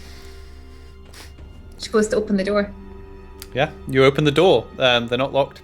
They open inward into a large tomb where you can see two marble caskets that lie in state. And you can see what look like bronze plaques that sit on top of them, but from this angle you can't really see what they say.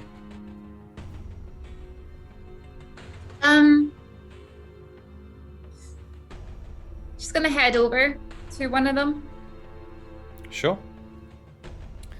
So if you let's say there's one on the left and one on the right. Which one would you like to see? Left. Okay. So you head over and you can see that this casket has, a big rectangle bronze etched plaque on it. And there's writing on it. It is in common. And it says, "Here lies Amelia Romelli Nasak, beloved mother and wife."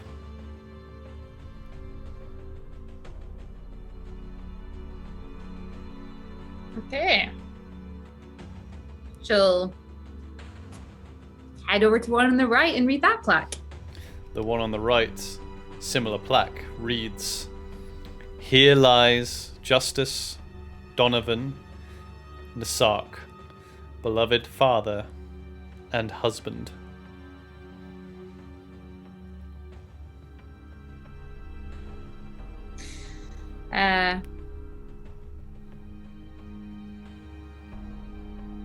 Well, I think you might have been right about suspecting the Nasaks for this. Yes, it seems there must be some sort of family crypt. Can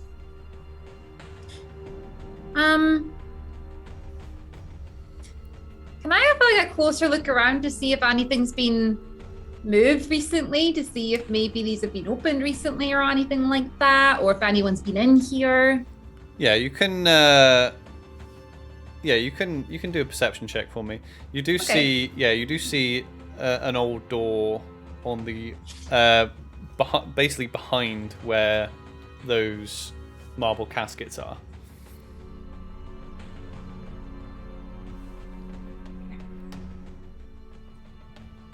I was in that one for a 3. No, there's nothing else of any real significance in here. I guess we should go through that door.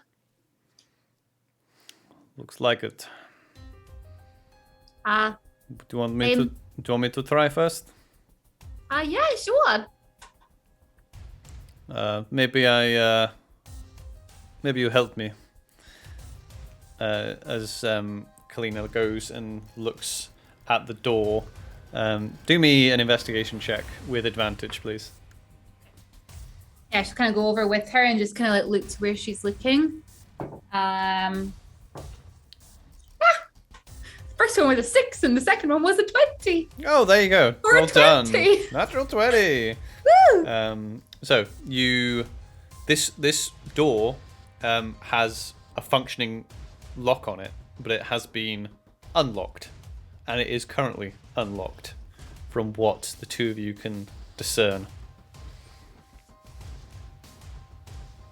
Okay, well, do you think somebody has possibly unlocked this recently?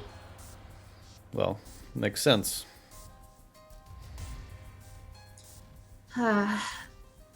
Okay, we've come this far. How about you two draw your weapons and I will open the door? They both stand ready. Okay. But I can do this. And she'll open the door. Okay, as the iron door screeches open, you're met with another corridor.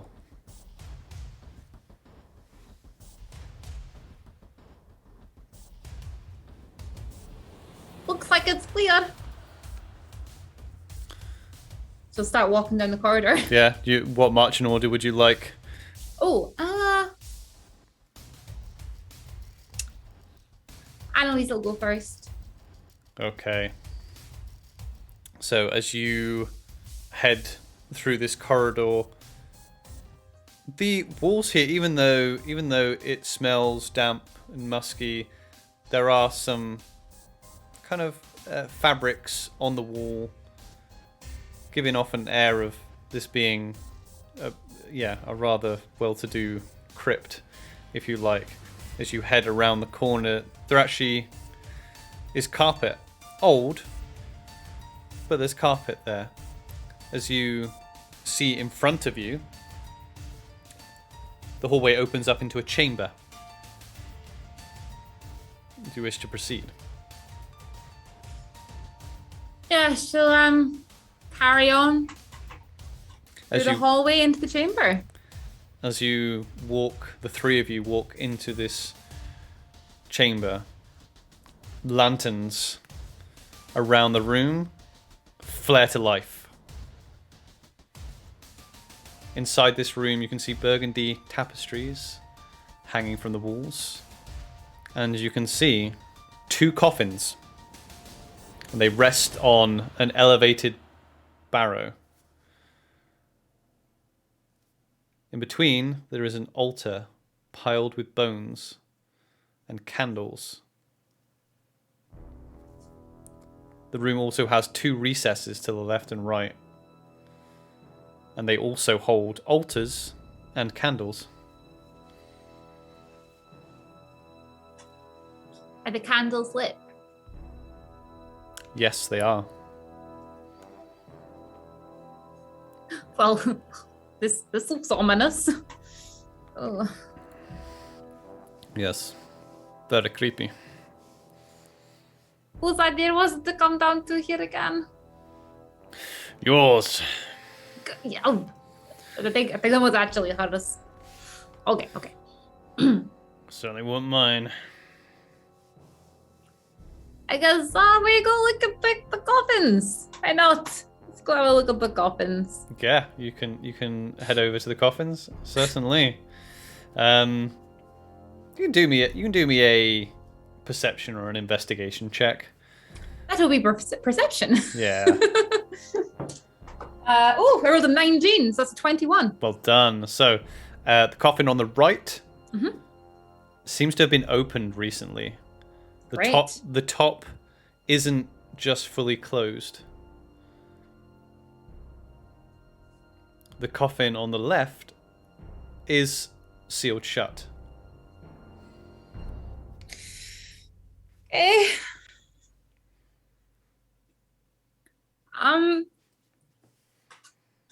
I peer into the coffin on the right.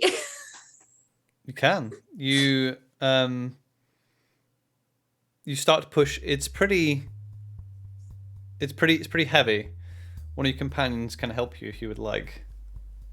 If somebody wants to help me, I'm not quite as strong as either one of you. Yeah. So with help, you push the coffin, the right hand coffin, the slab on top of it seems to be completely empty. Is there any plaques or writing or anything on it? It doesn't seem to be.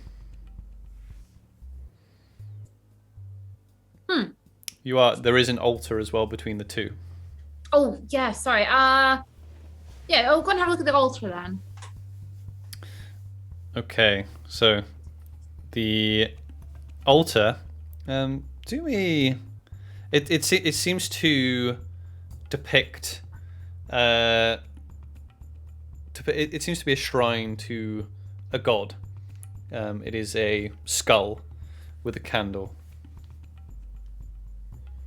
Okay. You can do a religion check Yeah, can I do a check to see if I can figure out which god it is? You certainly can. Do me Yeah. a religion check then, please. Okay. I rolled a 3, and I think my religion is a 0. Let's have a look. So Kalina can use the help action to help you with this, so you can roll again. with advantage. Kalina, I get the feeling that you might be better at this kind of stuff. Could you give me a hand? Yes, I think I might recognize. 17. 17. This is depicting the god Yergel. So the god Yergel is he's a god of the death domain, if you like. He is known as a secretary to the actual god of death, Kelimvor. And he has a proclivity to undead.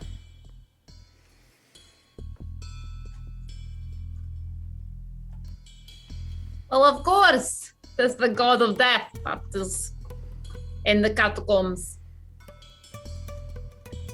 I'm starting to regret all of our decisions leading up to this point. Well,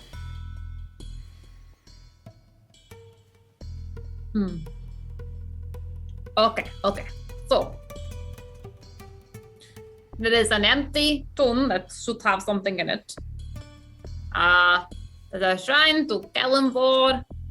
I think it's to Yergels, not to Kelimvor. I'm sorry. So to Yurgle, and still though, no signs of any ghosts, so that's good.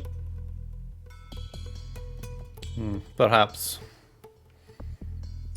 Can I have a little look around the room, see if I can see any other doors or anything going out Yeah, of it? Or do me a perception check. 9. 9. Okay. You do see this was described before, but you do see there's 2 little alcoves. Yes. With other shrines. Looks like 2 separate shrines with skulls and candles. You do hear a slight bit of scratching as well near the direction you came from. Great. Do you guys hear that? I do not Like know. scratching. Let's see if I can hear anything. Maybe.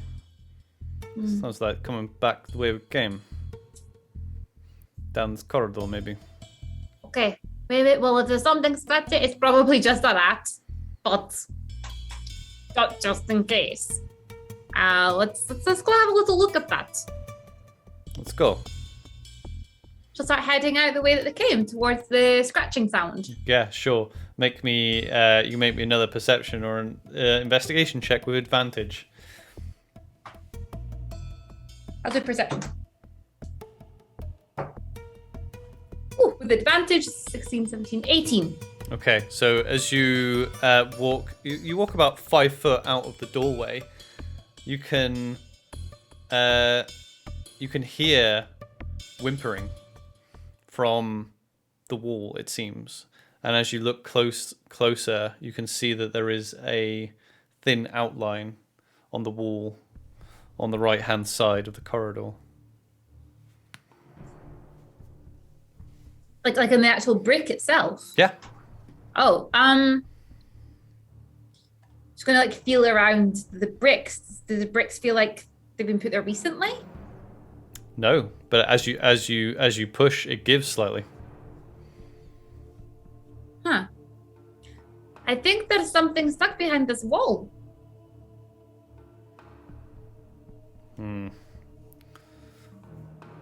Maybe we could it seems to be giving a bit. We could push through it. Well, maybe let me have a push. Go for it. Sure, whatever you say, boss. He pushes it, and it's a door. Just swings open. Oh, But that's what's going to be a little tougher. The door opens into a really dank stone hallway. You can see 4 empty cells that rest on the right-hand wall, all with metal doors swung open. You can hear muffled sobs that echo from a closed wooden door at the end, and what looks like moving shapes near the doorway in the dark.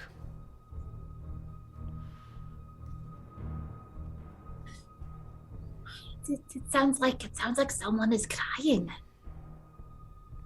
As you say that, you see 2 eyes glisten from the end of the hallway as something stands up and starts running towards the 3 of you. As it runs towards the 3 of you, you can see another shape behind it start to move fast. As it approaches you, it seems to be a humanoid, completely naked but shriveled, devoid of any muscle tone, extremely pale. And as it snarls at you, you can see 2 elongated teeth shining in the dull light behind you. I think we'll roll initiative. Ah! Why am I so trusting? 17 Well for done. Annalise.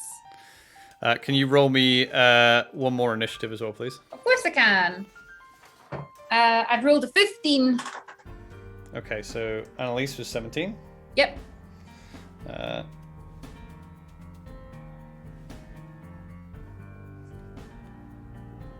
16 for Kalina.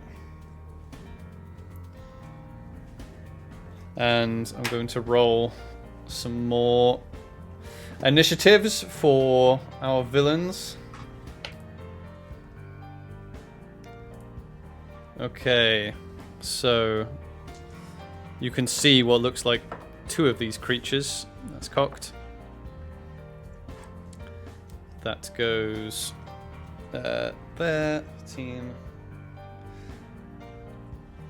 And we just need Varuk.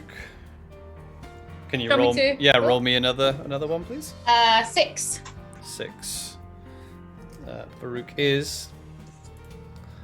Varuk, what is his initiative? His initiative is a +1, so he's a 7.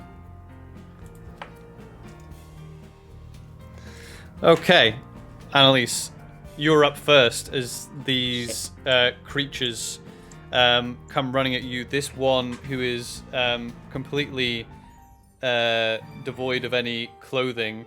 You can see the fangs and the look of hunger in its eyes as it reaches out towards you. The one behind it seems to be wearing what looks like a blouse and a skirt as well, but still has the same look on its face, still the red eyes and the sharp teeth, fingers blackened, carrying long claws on each finger. What would you like to do? Annalise sort of like fumbles around with her loot as these things are running towards her, and she brings it over to the front. She's just like, shit, be gone. Yeah. Sure. Cast Firebolt. Cast Firebolt. Yeah, roll an attack. Is this the one closest to you? Yes, the one that is like getting towards Okay, her. roll an attack. Right, that is a 15 to attack. 15 hits. Nice. And that is a D10. Ooh, 7 points of fire damage. 7. That is nice. And then she's just going to be like, come on then, Kalina. Show them what happens when people mess with you. And give a D6 inspiration to Kalina. Fantastic. It's now Kalina's turn. So she will look at you and be like, I think need to get out of corridor. and she will take out her bow and she will fire off a shot at the one that you just hit with your firebolt. That is a 12 plus 4, 16, which will hit. Let's roll some damage on that. What's a D8? I don't have my D8 out. Oh, I have a D8. Where is my D8? Where is my super suit? Where? That is a... Ooh. Nice little bit of damage there. Okay, and then Kalina's going to run back out into the bedchamber. Up next is Varuk. Varuk is going to... He's going to push you out the way, and he's going to hold his action until this thing approaches, and he'll shout out, Annalise! You get out the corridor! Now, end his turn. This first creature is then going to run up to Varuk, and that's when he's going to take his strike. That'll hit. What's his longsword? His longsword is... Oh, it's plus 4, and it's 1d8 plus 2. Yeah. Nice. So Varuk, as this thing approaches, Varuk stabs this thing in the shoulder, and it just but leans its head right into him. Okay, now it's this thing's turn. So this thing is going to, as it has Varuk's sword in its shoulder blade, it is going to take its claw and swipe at him, which does hit. So now we do 2d4. It's 12. Okay. Okay. As that, as this creature takes its claw. Now it looks relatively feeble. It takes its claw and it swipes Varuk across the face and almost knocks him off his feet, causing great big gashes across his face. And then it goes in for a bite as it goes in through his throat. Okay. Oh no, misses. Just so Varuk looks rough after taking that one slap from this thing that is like half his size. It goes in to try and bite Varuk's neck, but he just manages to hold him off. Yes. Who has inspiration, by the way? Is it Kalina. Okay.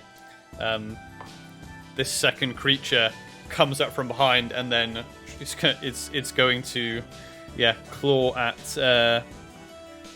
Varuk. As it does, it comes up and it slashes at Varuk. Varuk doesn't manage to raise his shield because he's trying to defend himself from this other one trying to bite him. Slashes him and he falls like a lump on the ground. This creature then, that's got this blouse on, then looks at you and starts to make its way and leaps at you, trying to bite you, Annalise.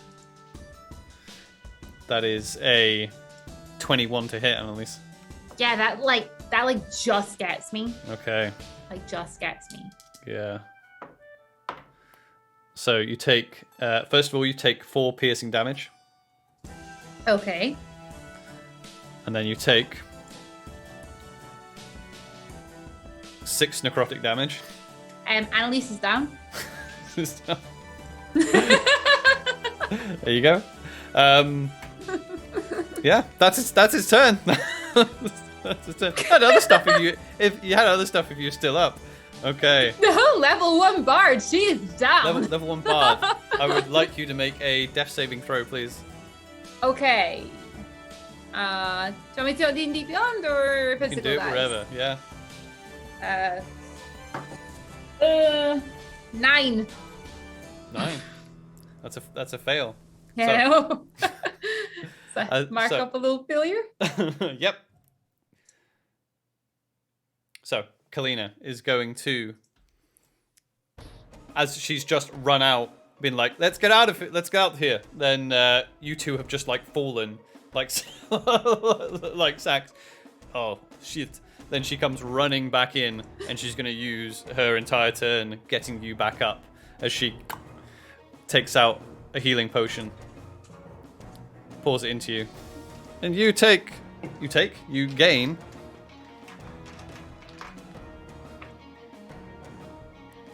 4 hit points.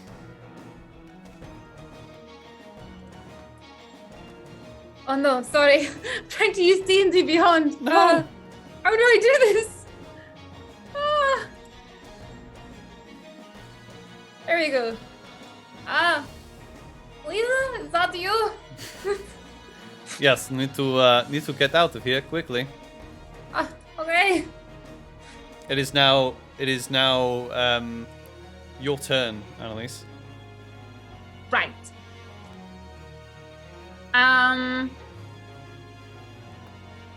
To give a healing potion, it's an action, isn't it? No, bonus action. Well, you can hand it over. It's an action to feed someone. However, with your passive perception, Varuk is down, but it doesn't look like he's out. Right. Gotcha. Okay. Yeah, Varuk looked like he went down, and his eyes have just opened again.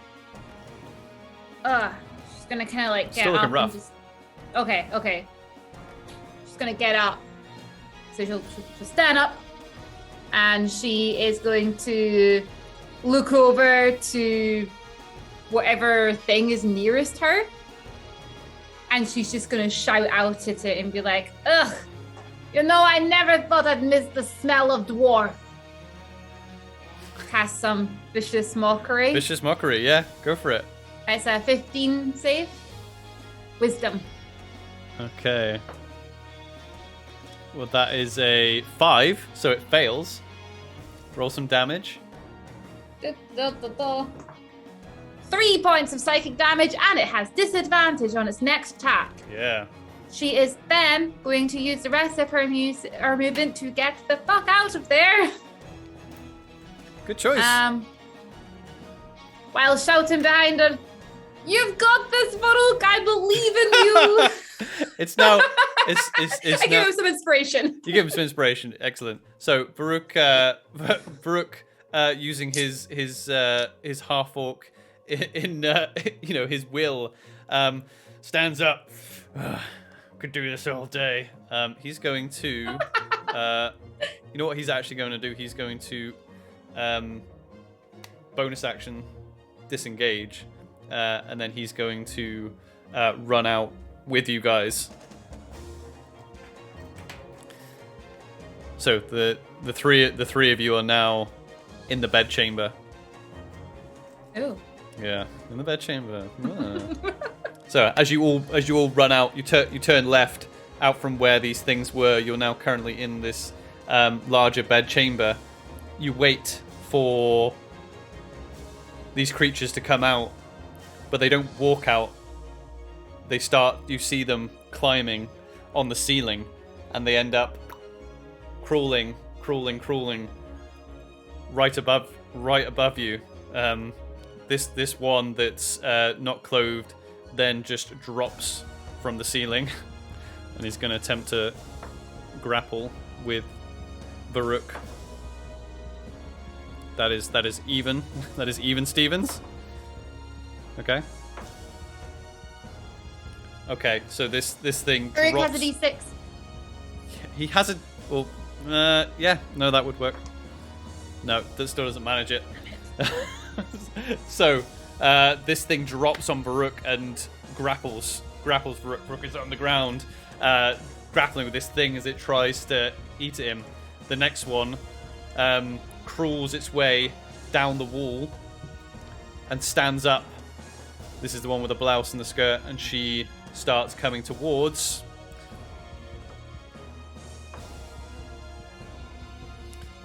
Kalina, and is going to take a swipe at her. That'll hit. It's 2d4, I think. Yeah, this thing comes at her with her claws, and as Kalina stands with her bow ready, takes a swipe at her. And you can see where she has her leather armor, the claws from this creature go right through the armor, and you can see the blood start to pour down. That music's not quite intense enough. There we go. That's way better. That's way better. It then uses Kalina's shock that her armor was just completely useless there to then try and bite at her throat. That'll hit. So this thing then latches onto Kalina's throat, starts digging in her fangs. So it's 6. Okay. So Kalina is currently she's trying to get this thing off her, and you can see just the color is just starting to just fade from her face. It's your turn, Annalise. Right. Okay. Right. Okay. She looks over to the one that's on Kalina. And she is going to see with the firebolt. I'm not going to have to ask you a question here because I'm not 100. It doesn't have a really good description. Okay. Can I shoot a creature while it's holding another creature? Yeah. She's not grappled technically. It's just that was just flavor. She just bitter. So. It's gonna be like, take her loot and be like, let her go. Let her go. Yeah, go for it. Right. Roll an attack. That is 17 to hit. 17, that will hit. Where is the pen? Roll your damage. 6 points of fire damage. 6 points of fire damage. Nice. Okay, anything else? Did Varuk use his inspiration? He did, yeah, on his strength check, yeah. Helena didn't though, did she? No. No. Hey, Varuk! I think it's time for you to show them what you can do! Show them what you got. Show them what you got! Yeah. And send him some inspiration. That's the end of her turn. He's gonna need it. It's now Kalina's turn. Kalina's going to take out her. She's gonna have to take out her dagger. See if she can do something. Which that is a. It's not too bad. That hits. See what she can do. Okay.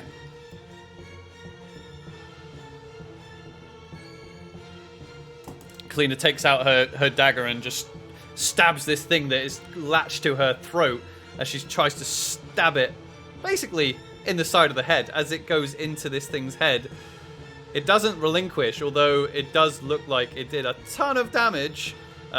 This thing isn't going down even with a dagger in its head. Damn.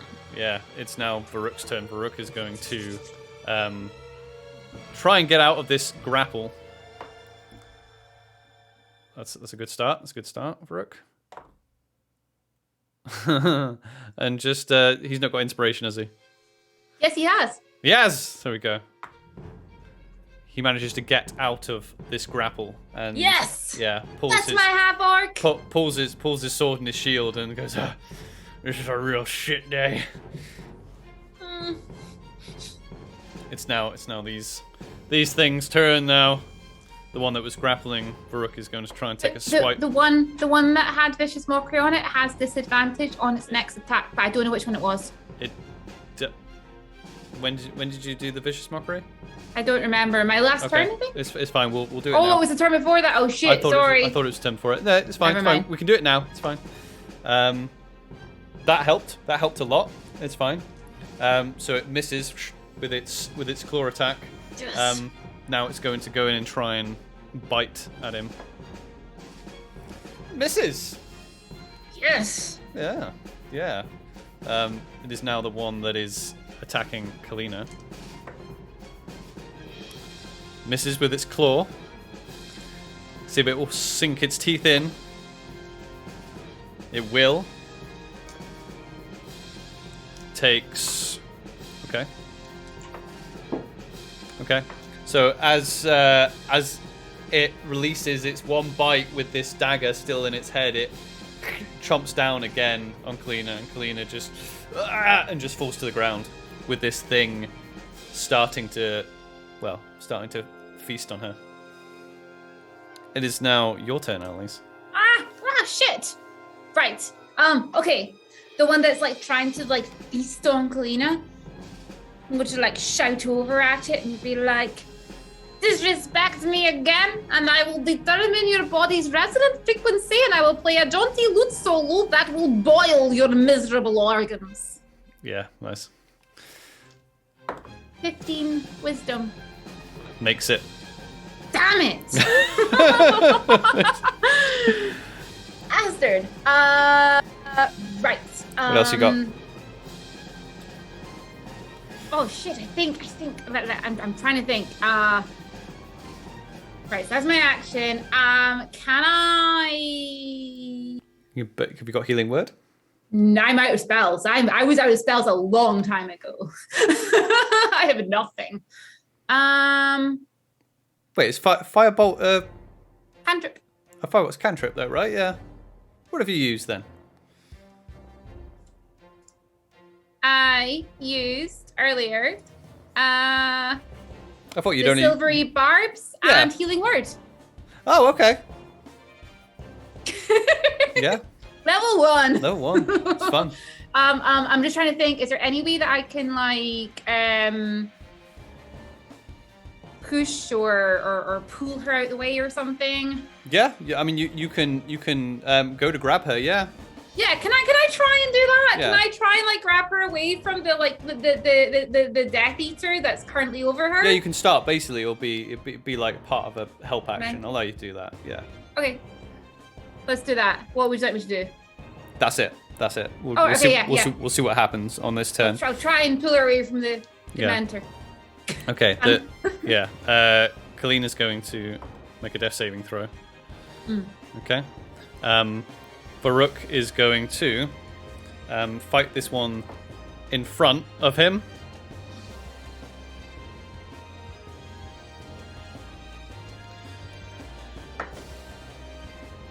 Hits. Good. It's D8. Okay, so Farouk getting a little bit pissed off now. Takes his sword. This one in front of him was looking rough anyway. It was difficult to tell. He takes his sword and stabs this thing through where its heart would be. As he does this thing just starts to turn to dust. Yes. Stab him in the heart.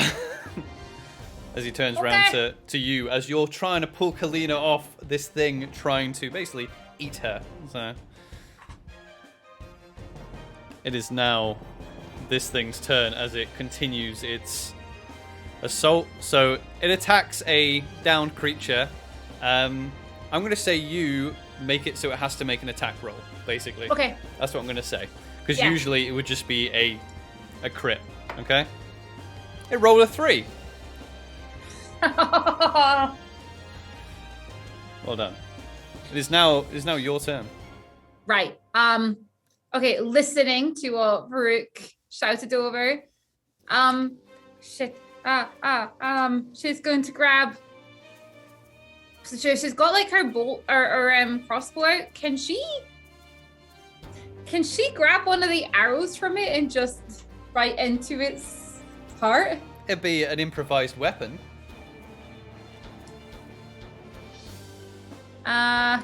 Do you have a? Oh, she has a dagger. Yeah, a dagger. Yeah, use your dagger. Yeah. Get a dagger. I mean, for flavor, I'll let you say it's a crossbow bolt, but for flavor, can we say bolt? But I'm using a dagger. Yeah, use the stats for a dagger. Okay. So make an attack roll. Please. 16, 17, 18, 19, 20, 21. That hits. Right. Roll Damage is 1d4 plus 3. I rolled a 4. 7 points of damage. How do you want to do this? Yes! Okay. She's just gonna... Can we flavor-wise say it was the arrow? Yeah, let's say it's the, She's just gonna be like, that's it! And she just takes it out and she's like, time for you to die! Just gonna stab it. Yep, you take it out and time for you to die! And stab this as it's basically, as it is feasting upon Kalina's neck. You see your opportune moment. You kind of drag her slightly out the way, and then it puts its back to you, and you can pretty much aim where its heart is. And as you say your time to die, you stab it straight through the heart. You don't see its face as it's got its back and its face buried in Kalina's neck, but you just hear a gasp, and then around the dagger, the body of this thing just turns to ash, and then falls on the body of Kalina and just into a puff of ash and smoke. The music stopped perfectly there. Jesus Christ.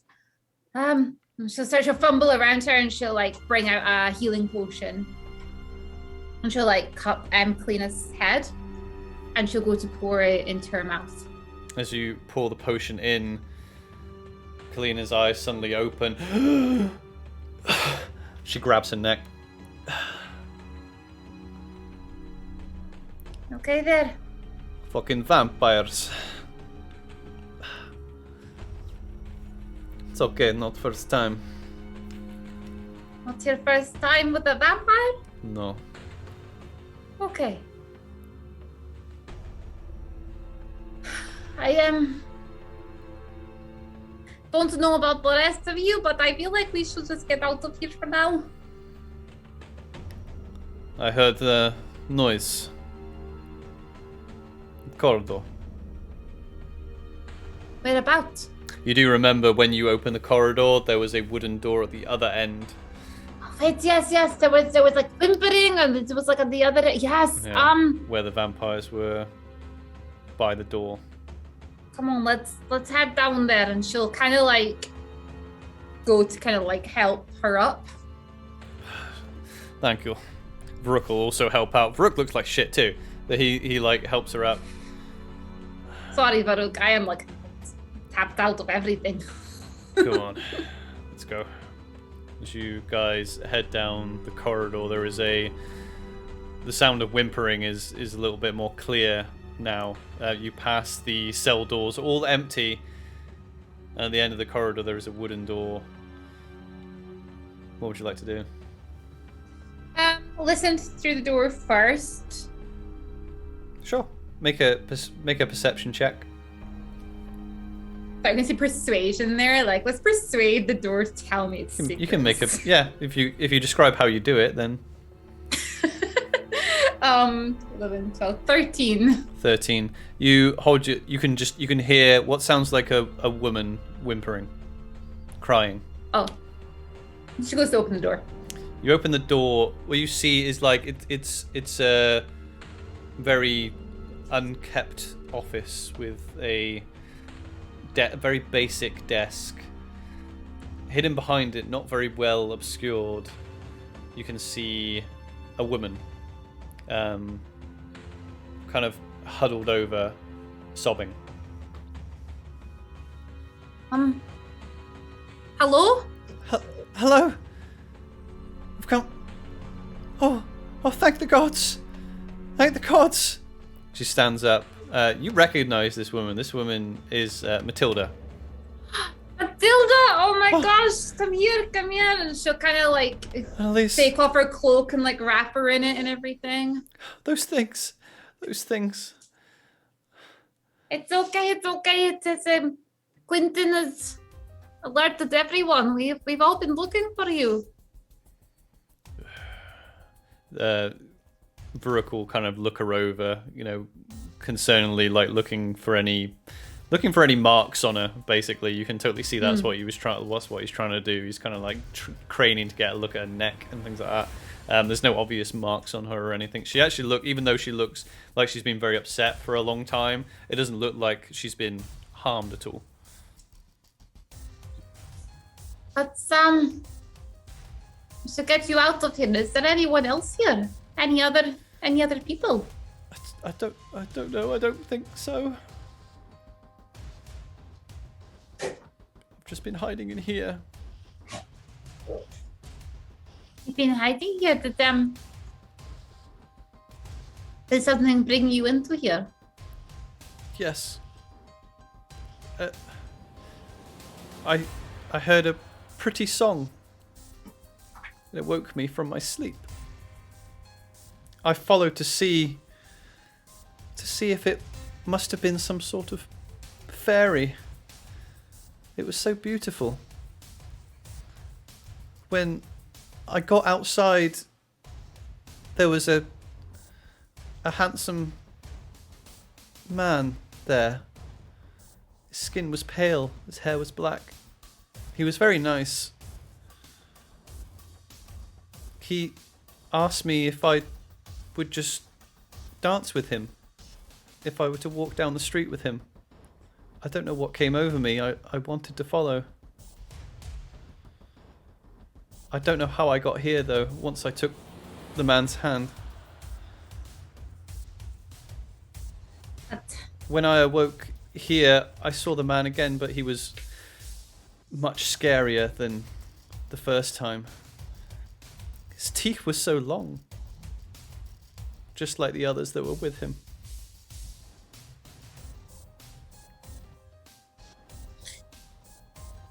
Explains a lot. We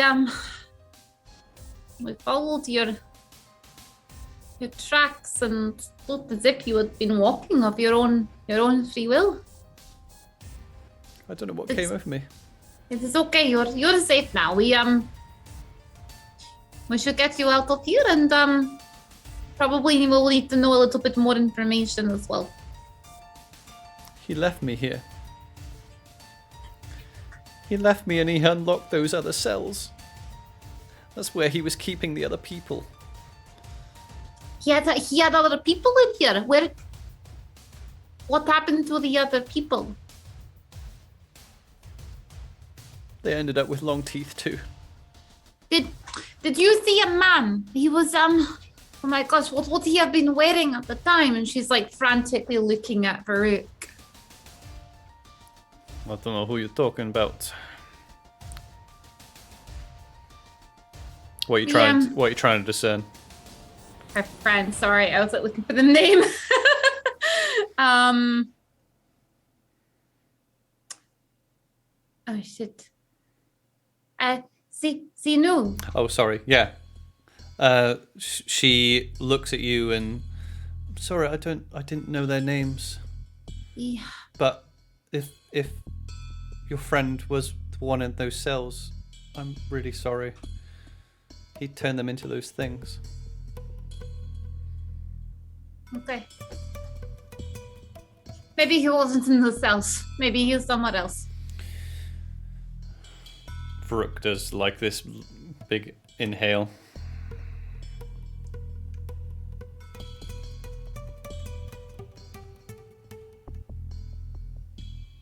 What now? We should get out of here. Let's get out of here. We need to get you back to your husband, and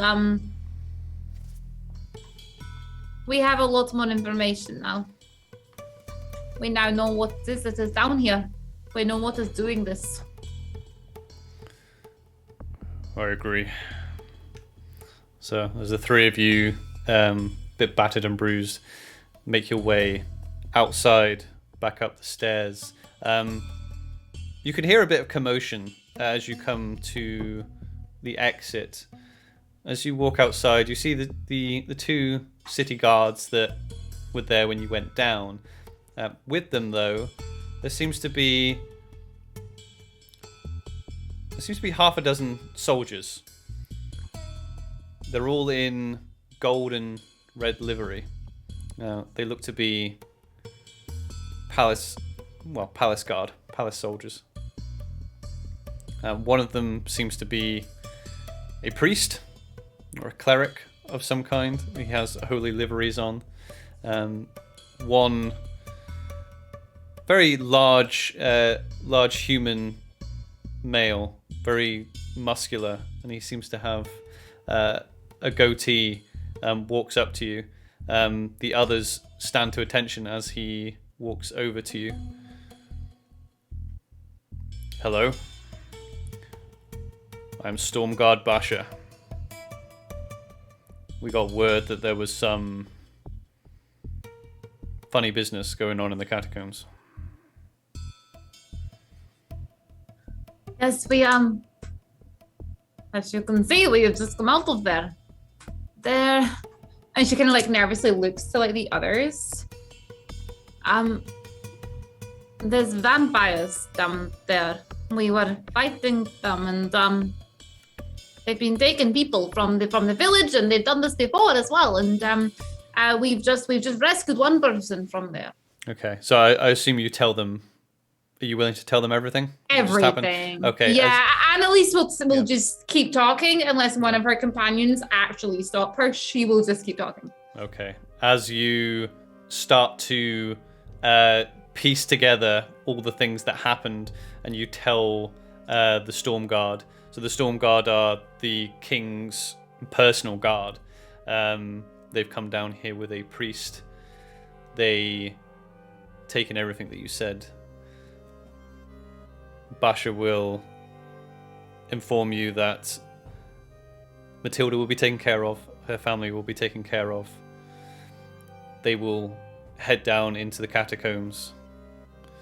When you finish your story, Basha will ask you if you would be willing to, the three of you, be willing to come to the castle tomorrow to speak with him. I am okay with doing that. Baruch, Galena? Yep. Yes, no problem. Okay. So we will come to the castle tomorrow. We will meet you there. Okay. As you head back, let's say you head back to the Three Sisters Tavern with Matilda. Quentin is obviously relieved to see his wife back. You, as the night goes on, you do notice Kingsguard coming backwards and forwards to the tavern. The next day, you awake and you make your way up to the castle. The night before, you start hearing of the things that happened in the aftermath. You hear that the soldiers in the City Watch had started splitting duties, and they were discovering which of the people that had been transformed into what you now know as vampire spawn, and which ones still remain missing. Around about mid-afternoon, the three of you head up to the castle gates. The guards let you through, and they bow as you pass. One of the captains, clad in the king's colours of gold, they lead the three of you to the Stormguard's office. As you enter, Stormguard Basha arises. Welcome, heroes. I have some unfortunate news. First, the one that you suspected was behind this, the wretched noble, Lord Nasark, left the castle yesterday. He went to return to his estate in the Frostmoor Mountains. Basha then kind of lays his palms on the desks and he fixes his eyes on you. This matter has been settled in Linolin. I don't know if I can spare the resources chasing this bastard down. I was hoping the three of you might help with this matter. Well, it's not resolved. I know it is resolved here, but not really. I mean, they could come back. It could happen again. We need to make sure everything is safe.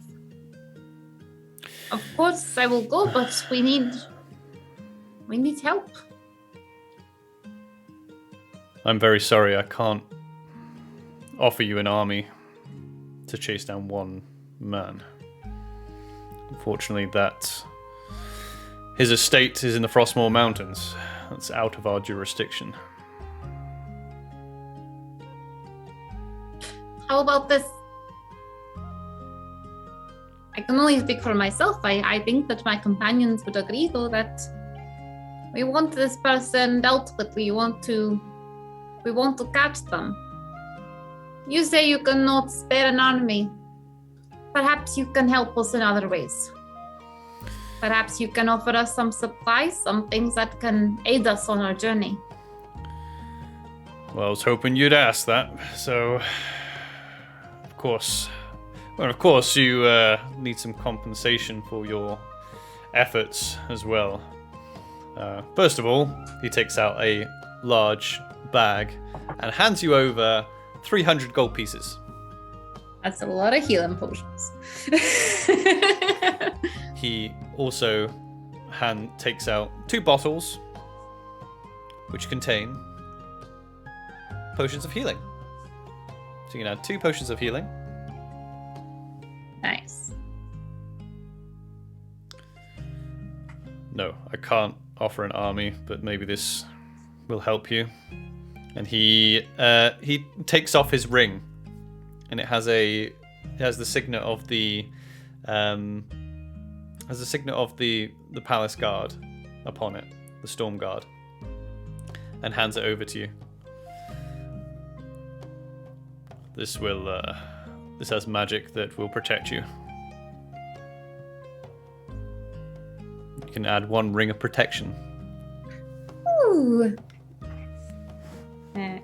Ring of protection.